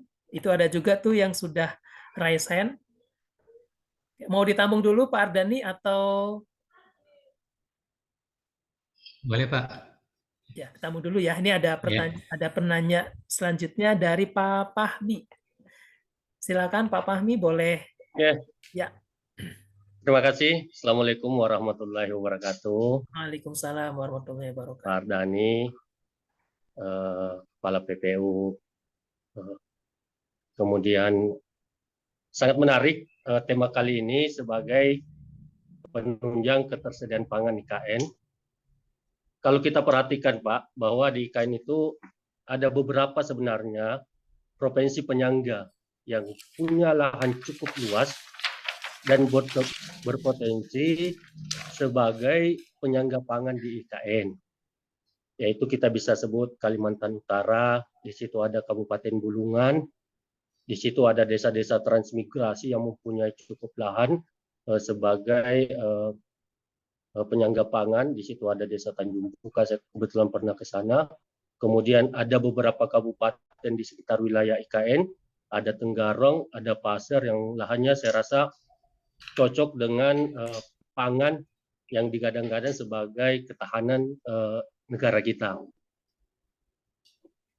Kita ketahui produktivitas rata-rata yang ada di Kalimantan pada umumnya itu masih di bawah standar nasional, sehingga memang dibutuhkan treatment atau perlakuan untuk meningkatkan produktivitas di mana nantinya ini mempengaruhi biaya budidaya, karena kita tahu hukumnya bahwasanya produktivitas semakin tinggi maka kos budidaya itu semakin rendah, sehingga mungkin harga-harga yang sekarang ini diketahui menjadi persoalan, yaitu beras yang sangat mahal, itu bisa mungkin tertekan dengan biaya produksi yang cukup rendah karena adanya peningkatan produktivitas. Nah, benar dikatakan Pak Ardani tadi, ada problem sebenarnya yang ada di, khususnya ini Pak ya, bukan hanya di IKN, tetapi khususnya ada yang di Kalimantan itu pH rendah, kemudian kesuburan tanah, kemudian yang dikatakan tadi dari DKP PPU adalah OPT, ini sangat mempengaruhi produktivitas. Maka sebenarnya kalau memang kita mau IKN sebagai penunjang ketahanan pangan, maka perlu, saya sangat sepakat bahwasanya perlu ada uji coba atau rekayasa teknologi di desa-desa penyangga atau di provinsi penyangga untuk meningkatkan produktivitas, karena memang rata-rata produktivitas di sana di bawah standar nasional. Kemudian karena di Kalimantan ini pada umumnya lahan yang ada tidak sama Pak dengan yang ada di Provinsi Jawa atau Provinsi Sulawesi, perlu treatment khusus.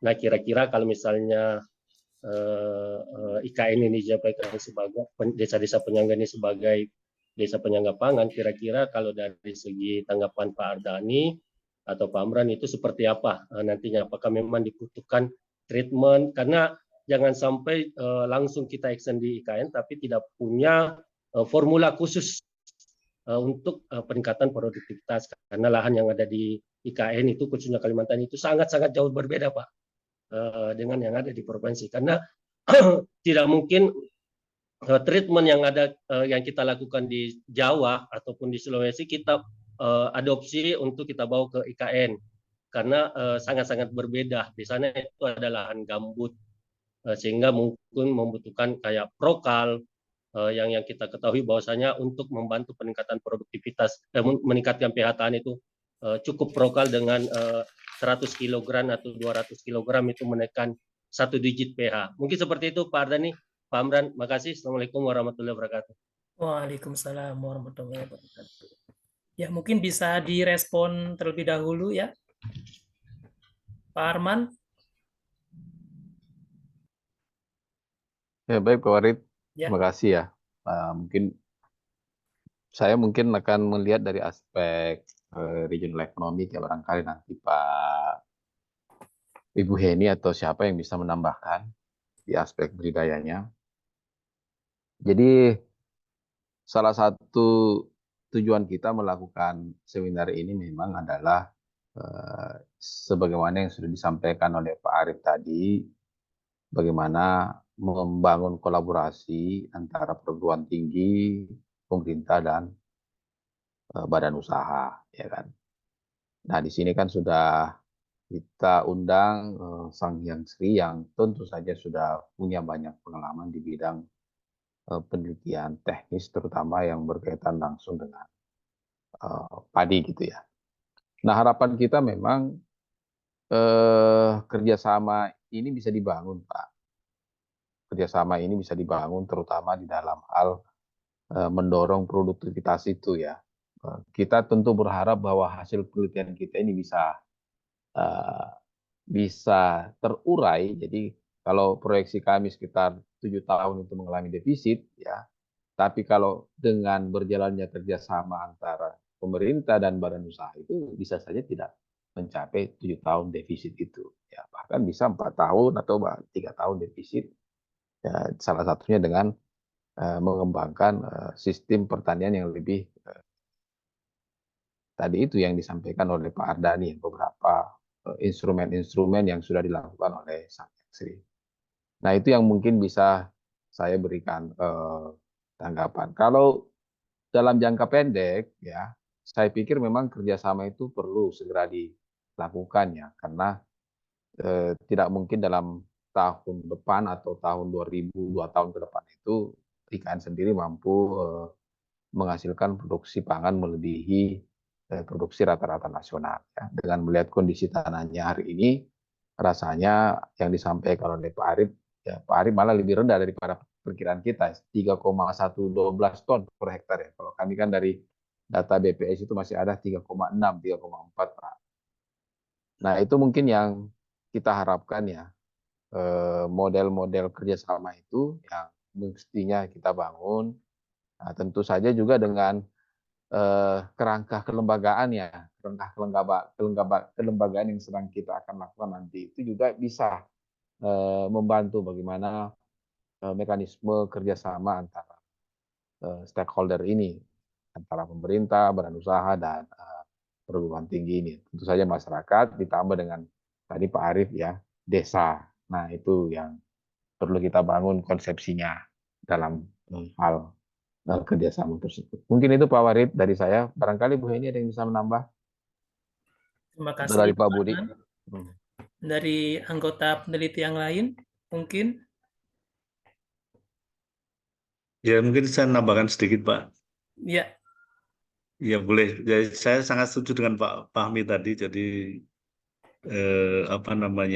perlu treatmentnya atau perlakuan tanah di sana untuk meningkatkan produktivitas saya rasa, karena kemudian secara geomorfologis keahlian saya, jadi persebaran sawah-sawah di wilayah IKN kebetulan memang menempati lembah-lembah Pak, karena bentang alamnya itu kan dibentuk dari proses tektonik ya, jadi dari batuan sedimen yang ditekan, tapi kebetulan dataran tidak flat plain atau dataran yang datar, tapi agak berombak bergelombang. Di situ lembah-lembah sungai menjadi cara naluri manusia karena mencari tanah yang lembab yang mudah mendapatkan air itu adalah di lembah-lembah.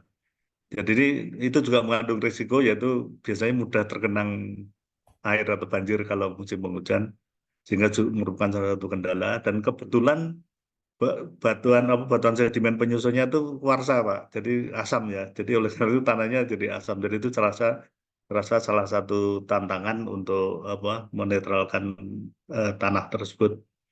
Nah, di samping itu juga ini apa namanya perlakuan tadi saya sangat senang bahwa di luar IKN masih banyak wilayah-wilayah penyangga yang diharapkan nanti tadi seperti yang dipaparkan Pak Arman antara tahun 2025 hingga 33 itu yang rawan apa namanya kekurangan pangan karena penambahan penduduk dan sebagainya, sehingga pada momen itu saya rasa kawasan penyangga bisa menyangga sementara, tapi walaupun demikian langkah bagusnya juga di wilayah IKN sendiri meningkatkan diri dengan pengelolaan tanah ya untuk peningkatan produktivitas padi. Memang sementara karena sawahnya tak ada hujan, sehingga kalau nggak salah masih hanya 2 kali setahun. Jadi dari sisi pola tanamnya juga masih terbatas ya, hanya 2 kali setahun, sehingga perlu peningkatan produktivitas saya rasa. Mungkin itu tambahan saya Pak Bari. Terima kasih. Baik, terima kasih Pak Budi. Mungkin ada tanggapan lain dari anggota peneliti yang lainnya?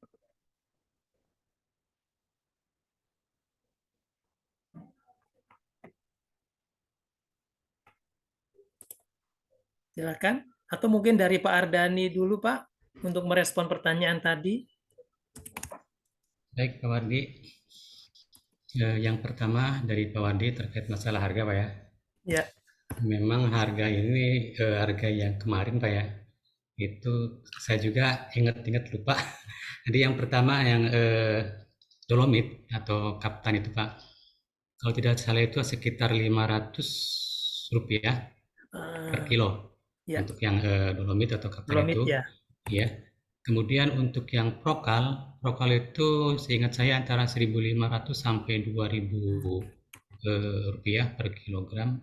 Sedangkan untuk jilet itu kalau tidak salah di atas 100, pantas 105-an per kilogram untuk yang jilet. Jilet ini semacam tambahan ya Pak. Jadi tidak mengurangi pupuk, tapi tetap ditambahkan jiletnya, baik yang disemprot maupun yang dicampur sama pupuknya. Ya. Itu. Kemudian terkait dengan pertanyaan Pak Fahmi, apakah perlu treatment di daerah-daerah di Kaltim itu? Saya pikir sangat perlu sekali Pak. Baik itu treatment terkait dengan misalnya bagaimana cara peningkatan pH tanah dan juga kesuburan tanah yang tadi saya sebutkan di paparan kami, seperti misalnya kita menggunakan kaptan, prokal, dan jilet pada masing-masing mungkin ke daerah sawah itu. Kemudian juga perlu juga terkait penambahan pupuk organik dan pupuk hayati, dan mungkin perlu juga ada suatu treatment terkait dengan screening Pak. Jadi screening terhadap varietas. Jadi mungkin kita bisa mengumpulkan beberapa varietas yang diuji di sana, kira-kira varietas mana yang cocok misalnya untuk daerah tertentu tentang ketahanan terhadap aluminiumnya. Mungkin seperti itu Pak untuk yang treatmentnya. Terima kasih. Baik, bagaimana Pak Fahmi? Apakah ada yang mau ditambahkan? Ya, terima kasih Pak Ardani. Cukup. Ya, terima kasih. Silakan Bapak Ibu, barangkali ada yang mau ditanyakan kembali.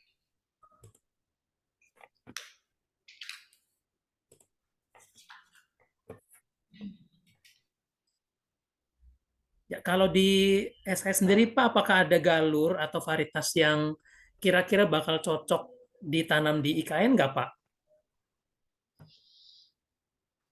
Nah ini Pak, Yang kami belum screening Pak ya, jadi sebetulnya memang perlu ada screening terhadap misalnya ketahanan terhadap aluminium atau terhadap EV atau yang lainnya atau pemasangan. Hanya di sini kami memang selama ini masih terkait penelitiannya ke produktivitas tinggi dan juga termasuk untuk ke padi-padi khusus, artinya seperti padi yang aromatik gitu Pak. Nah seperti itu. Hanya sebetulnya dulu kami juga pernah Pak bukan kerjasama ya, diberi semacam benih dari IRI dan dari Filipina itu Pak. Itu ada beberapa galur, memang di situ ada yang untuk padi sawah, padi gogo, juga padi rawa dan padi yang untuk ketahanan salinitas. Hanya sampai saat ini kami belum pernah mencobanya lagi itu untuk yang ke ketahanan terhadap pH tanah. Jadi belum sampai ke situ Pak. Mungkin nanti perlu beberapa galur kami mungkin kalau misalnya perlu diujikan di sana untuk ketahanan terhadap pH tanah. Ya, mudah-mudahan nanti bisa uji coba di sana ya Pak ya, supaya ada alternatif lain gitu. Kita punya varietas yang lain, punya Sangyangsi, nanti bisa diadopsi oleh petani di sekitar wilayah IKN. Baik Bapak Ibu, jika ada yang mau ditanyakan, mau konfirmasi, atau memberikan saran, silahkan boleh raise hand atau menulis di chat box.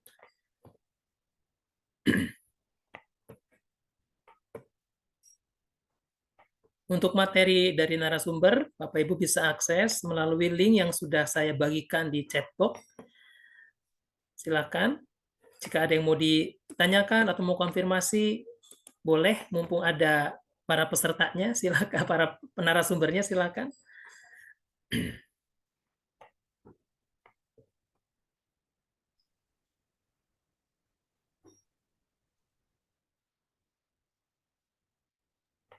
Wah, sepertinya sudah paham semua ini.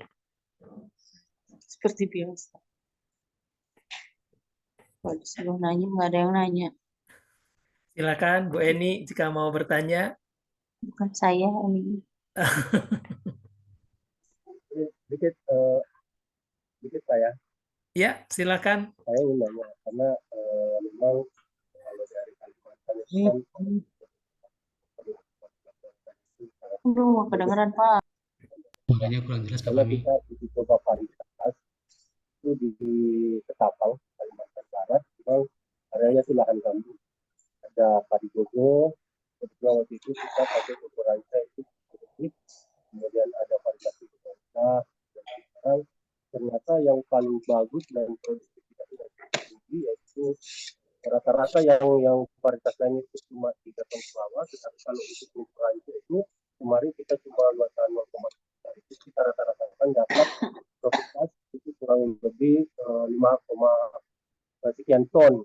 Sehingga saya ingin tanya ke DKP PPU, apakah pernah dicoba varietas padi gogo ranca yang ada di Kalimantan? Kalau memang ini ya mungkin salah satu yang di posma yang udah dibayar. yang perlu dicoba mungkin yang cocok dengan lahan-lahan yang lain, mungkin salah satunya mungkin gogo ranca atau padi-padi rawa yang memang kita tahu di Kalimantan juga banyak rawa-rawa yang ada di sana. Mungkin seperti itu Pak. Terima kasih. Ya. Baik, suaranya nggak begitu tertangkap jelas ya Pak Fahmi. Kalau saya dengar secara samar-samar, pertanyaannya adalah apakah mungkin nanti kita bisa mengembangkan padi gogo ranca maupun yang rawa, yang memang di Kalimantan sudah banyak dilakukan ya, karena memang Kalimantan itu lebih banyak ke rawa. Nah, ya seperti itu mungkin Pak Fahmi ya, karena tadi saya samar-samar suaranya. Ya, jadi mungkin ya, jadi mungkin itu apakah nanti tidak lagi ke apa namanya bisa dilihat juga mungkin timnya Pak Arman dan yang lain itu bisa melihat potensi dari penggunaan atau teknik budidaya padi rawa dan juga gogo ranca untuk meningkatkan ketersediaan beras di IKN. Mungkin itu. Ya, silakan mungkin Pak Arman atau Pak Ardani. Atau anggota tim dari Pak Arman yang bisa membantu. Ya, mungkin Bu Heni kali kalau ini, kasus ini Bu Heni yang lebih paham. Ya, Bu Heni, apakah ada di sini, Bu? Mohon izin Pak, aduh ini agak kurang kondusif. Ya, Iya, memang sebetulnya di tahun kedua rencana kami peneliti ini adalah membuat demplot. Hanya waktu itu kami terkendala bahwa pagu untuk pendanaan dari pemerintah itu sangat terbatas, sementara demplot untuk pencobaan beberapa varietas itu membutuhkan dana yang cukup besar. Maka memang di tahun kedua kami masih fokus kepada kelembagaan gitu. Nah, harapannya sebetulnya dengan pertemuan dengan berbagai instansi lain, kami sangat ingin sekali kalau bisa bermitra dengan beberapa termasuk SHS yang sudah punya jalur atau bahkan varietas tertentu yang cocok untuk ditanam di wilayah IKN.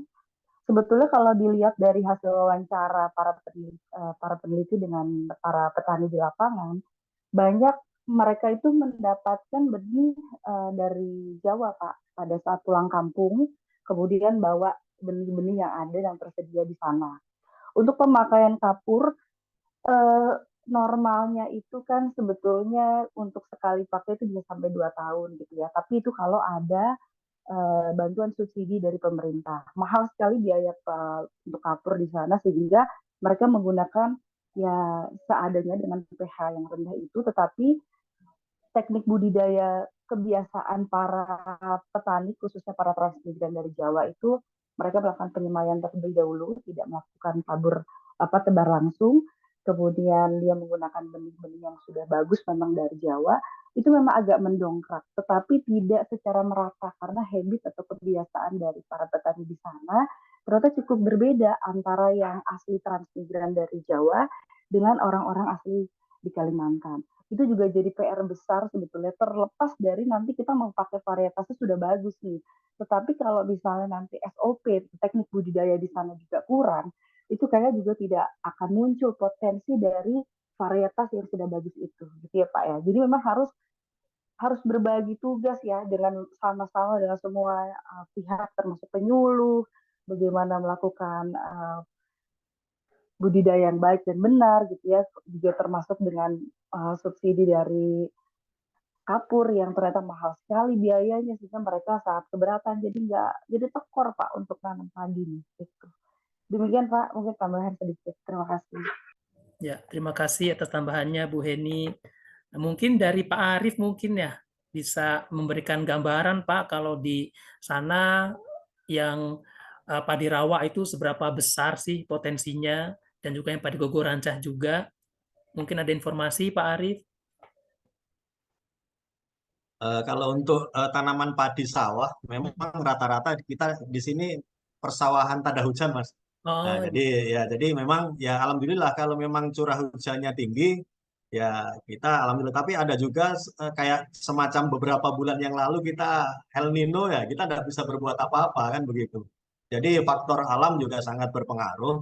Dan ketika curah hujannya tinggi juga, ini yang resiko yang ditimbulkan berikutnya juga banjir. Karena kita memang sebenarnya kita mendambakan sekali untuk irigasi teknis yang bagus lah seperti di Jawa dan di mana. Jadi kemarin sempat kita berangan-angan bagaimana kalau misalnya kita ada bendungan, Mas. Karena betul tadi yang disampaikan siapa yang penanya pertama itu kita beririsan dengan kabupaten tetangga yaitu Kabupaten Pasir yang memang dilalui sungai besar, sungai Telake namanya. Dan itu memang kalau misalnya itu terwujud untuk dilakukan bendungan dan ada irigasi teknis di situ ya luar biasa sekali kita dampaknya yang tadinya mungkin sekali atau 2 kali panen bisa 3 kali 4 kali panen kan ya. Jadi harapan besar kita ke depan itu mudah-mudahan bisa direalisasikan untuk irigasi teknis dan tidak berharap dari tanda hujan. Nah, gitu seperti itu. Nah, kemudian yang selanjutnya terkait dengan apa tadi yang disampaikan Mbak Heni betul.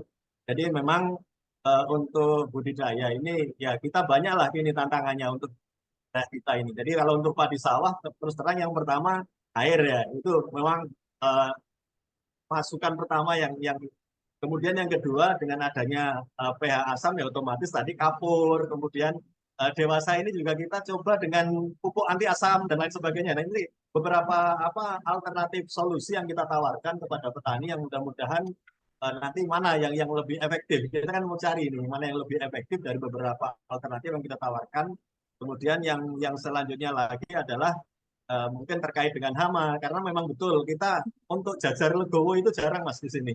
Jadi ya sistem tabela aja, tabur benih langsung ini yang rata-rata dilakukan oleh masyarakat petani kita. Nah, kemudian yang selanjutnya tanamnya, masa tanamnya juga kadang-kadang kita serempak kan begitu.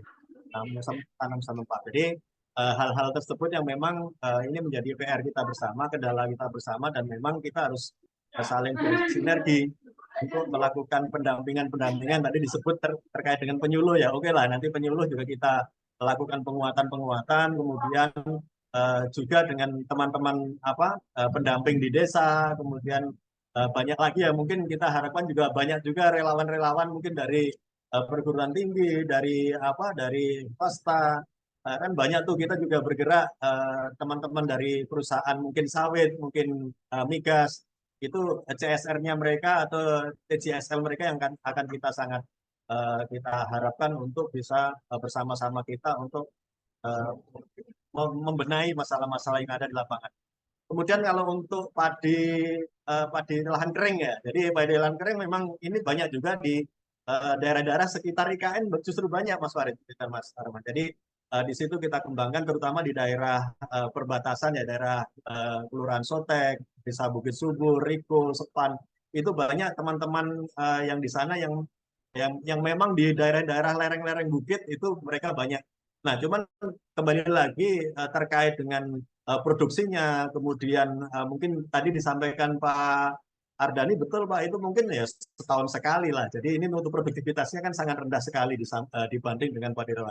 Cuman itu menjadi salah satu pilihan karena harganya tentunya akan lebih secara value-nya atau komoditas ini memiliki harga yang sedikit lebih tinggi daripada padi sawah. Dan rasanya ya lumayan untuk biasanya ada juga segmen konsumen yang memang mencari itu, dan yang tentu itu organik, ya, mendekati organik lah, meskipun tidak organik murni tapi itu mendekati organik, dan itu biasanya segmen tertentu yang mengkonsumsi itu. Jadi ini saya rasa ini bisa dikembangkan secara beriringan, saling melengkapi, dan segmen pasarnya mungkin berbeda, tapi yang jelas dari segi kuantitas, dari segi kualitas, dan juga dari segi rasa. Nah, itu yang harus perlu kita lakukan, dan juga masa simpan Mas Farid. Ini juga harus diperhatikan.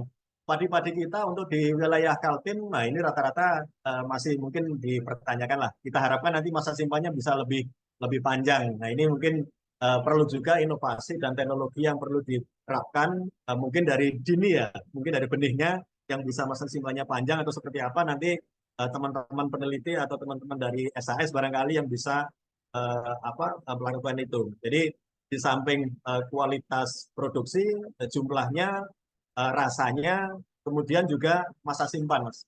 Jangan sampai sebulan 2 bulan sudah tidak bagus dan lain sebagainya. Tapi kita barangkali itu Mas Farid, tambahan dari kami. Terima kasih. Ya, baik. Terima kasih atas informasinya, Bapak, Pak Arief. Nah, ini di chatbox ada pertanyaan ya yang muncul. Mungkin Pak Daniel bisa sampaikan langsung, Pak. Terima kasih atas kesempatan yang diberikan kepada kami. Ya. Selamat siang, salam sejahtera untuk kita semua. Assalamualaikum warahmatullahi wabarakatuh. Waalaikumsalam warahmatullahi wabarakatuh. Kami dari bagian pembangunan, Pak, sebetulnya apa yang disampaikan Pak Arief tadi sudah cukup banyak dan komplit. Sedikit saya menambahkan terkait dengan kondisi existing kami di sini, Pak. Hampir rata kawasan yang ada di IKN ini adalah lahan pertaniannya, lahan basahnya adalah tanah hujan, Pak. Jadi kalau musim hujan kami kebanjiran, musim kering kami kekeringan. Dan tentunya perlu kita pikirkan ke depan sentuhan-sentuhan teknologi bagaimana petani ini bisa bercocok tanam sesuai dengan harapan kita yang sudah disampaikan secara bersama-sama tadi. Dan tentunya harapan kami penelitian ini nanti ada kelanjutannya, Pak. Bukan hanya sampai di sini saja. Mudah-mudahan nanti bisa betul-betul bermanfaat untuk masyarakat. Mungkin itu yang ingin saya tanyakan, Pak. Terima kasih. Assalamualaikum warahmatullahi wabarakatuh. Waalaikumsalam warahmatullahi wabarakatuh. Bagaimana Pak Arman? Mudah-mudahan dilanjutin ya Pak ya. Ya, harapan kita dilanjutin Pak ya. Terus terang harapan harapan kita itu seperti apa yang disampaikan oleh Pak Dr. Hewan Arif tadi, Mufianto, ya. Jadi kelembagaannya kita bisa bangun tahun depan seperti apa ya, Ya. apa dengan badan usaha itu bagaimana, kemudian dengan pemerintah itu bagaimana, dan dengan masyarakat desa yang tadi ditekankan oleh Pak itu seperti apa. Nah, ini penting sekali kita upayakan model pembagaannya, karena kalau tanpa itu juga akan sulit. Misalnya sekarang ini taruhlah ada badan usaha yang ingin mengembangkan Demplot ya. Kami sendiri sebenarnya ingin melakukan Demplot itu, ya, seperti yang disampaikan Bu Heni. Cuma memang ya pertama kendala biaya yang paling ini ya, menjadi faktor pembatas kami gitu. Tapi kalau untuk selain itu, misalnya kita bisa kerjasama dengan pemerintah, ya, Demplot kami ada, kemudian dari badan usaha juga bisa membantu Demplot. Ya rasanya sih mungkin bisa. Nantinya kita ketahui kira-kira dengan berbagai macam instrumen mengukur produktivitas lahan di sana itu bisa kita lakukan, Pak. Nah, itu yang bisa kita harapkan. Nah, mungkin dari Sang Yang Sri yang sudah punya pengalaman ya, kami juga tahun depan mudah-mudahan bisa lanjut nih. Kalau bisa membuat Demplot, kemudian Sang Yang Sri bisa bantu, dari pemerintah daerah juga bisa membantu. Di situ ada 3 kolaborasi, kita menghasilkan Demplot yang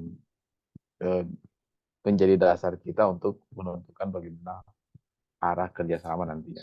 Barangkali begitu Pak dari saya. Baik, terima kasih. Mudah-mudahan bisa lanjut ya. Tadi juga rencana untuk menanam Demplot, untuk menguji varietas apa yang cocok di sana, mudah-mudahan bisa terjadi.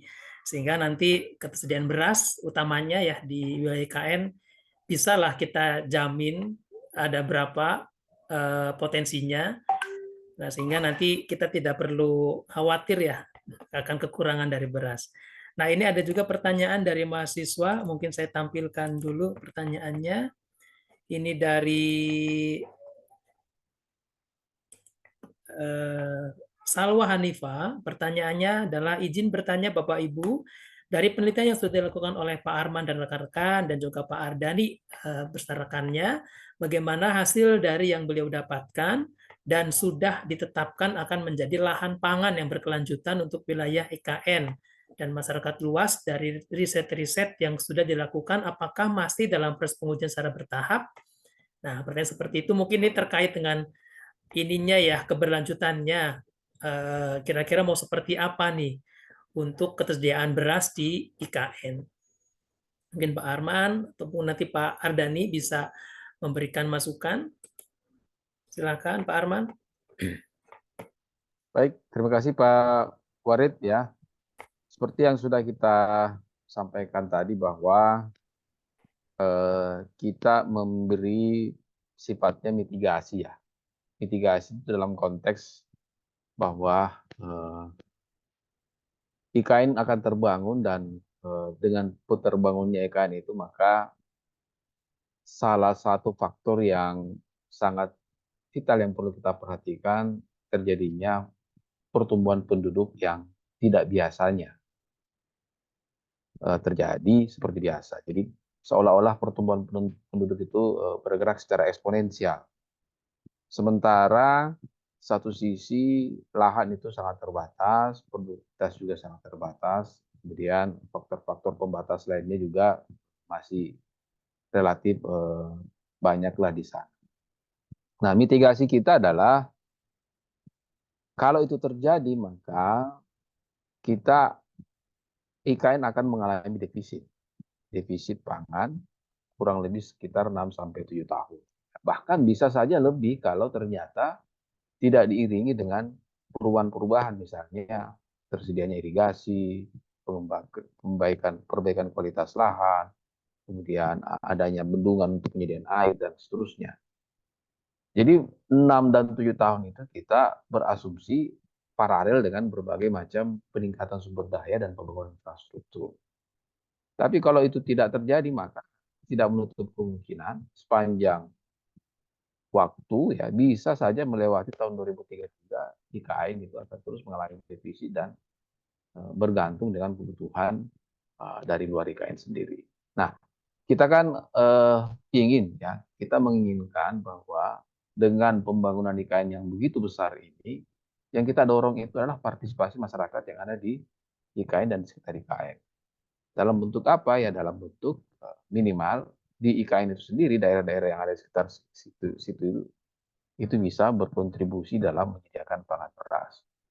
Apakah bisa? Ya bisa, karena kami melihat bahwa lahan existing itu yang dikelola untuk wilayah budidaya sawah itu baru sekitar 1.700 kurang lebih hektar ya, 1.700 sekian hektar. Dan masih ada potensi wilayah yang bisa lebih 20.000 hektar yang belum dikelola dengan baik.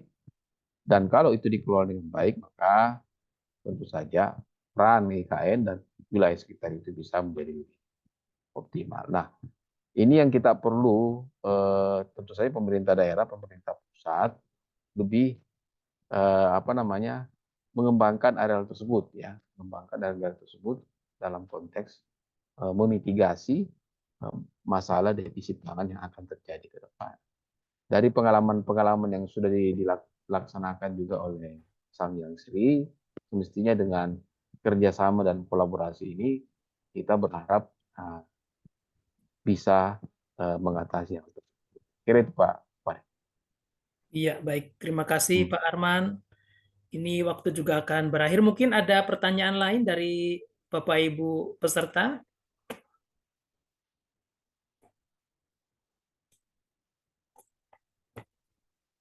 Oke, sepertinya tidak ada ya. Baik, kalau tidak ada lagi yang mau ditanyakan atau dikonfirmasi, saya akan memberikan sedikit kesimpulan dari hasil bahasan kita bahwa produktivitas padi di Kalimantan ini pada umumnya ya masih rendah, berkisar antara 3-4 ton per hektar. Nah, keterbatasan produktivitas ini utamanya disebabkan oleh kondisi kesuburan tanah yang perlu kita perbaiki, terutama kondisi pH-nya yang masih tergolong rendah ya, masam, dan juga saya lihat juga tadi kadar C organiknya masih rendah, sehingga perlu penambahan bahan organik yang cukup tinggi. Tadi juga disampaikan oleh Pak Arief bahwa di sana sebenarnya sudah ada peternakan sapi ya atau ternak lain yang nanti bisa digunakan kotorannya untuk menambah bahan organik sehingga kesuburan tanahnya menjadi lebih baik. Nah, sehingga diharapkan nanti dengan kondisi kesuburan tanah yang baik akan mendongkrak produktivitas dari padi ini sehingga ketahanan pangan di wilayah sekitar IKN bisa mencukupi. Kemudian perlu juga perbaikan sumber daya manusia ya, karena petani di sana kebanyakan adalah generasi lanjut, sehingga ini diharapkan para milenial atau anak-anak muda bisa ikut terjun langsung untuk meningkatkan produktivitas padi di IKN.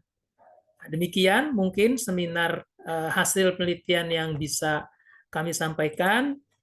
Sebelum saya tutup, saya mohon kepada para peserta untuk bisa membuka kameranya untuk dokumentasi.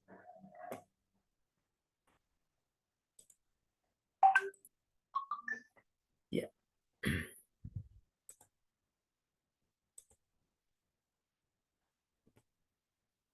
Baik.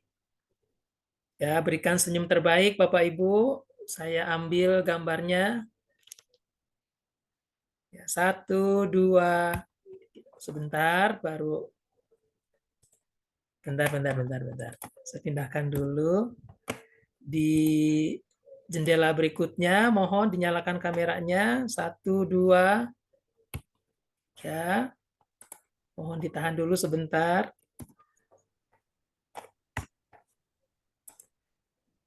Di room 3, ya 1, 2, 3. Di room terakhir 1, 2, 3.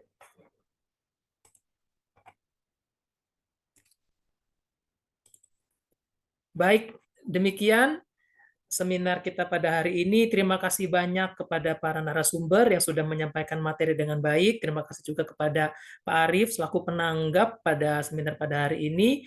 Terima kasih juga kepada para peserta yang sudah memberikan pertanyaan dan masukannya kepada kami. Mudah-mudahan penelitian ini bisa lanjut lagi dan memberikan manfaat kepada masyarakat di sekitar IKN dan umumnya kepada masyarakat Indonesia secara keseluruhan.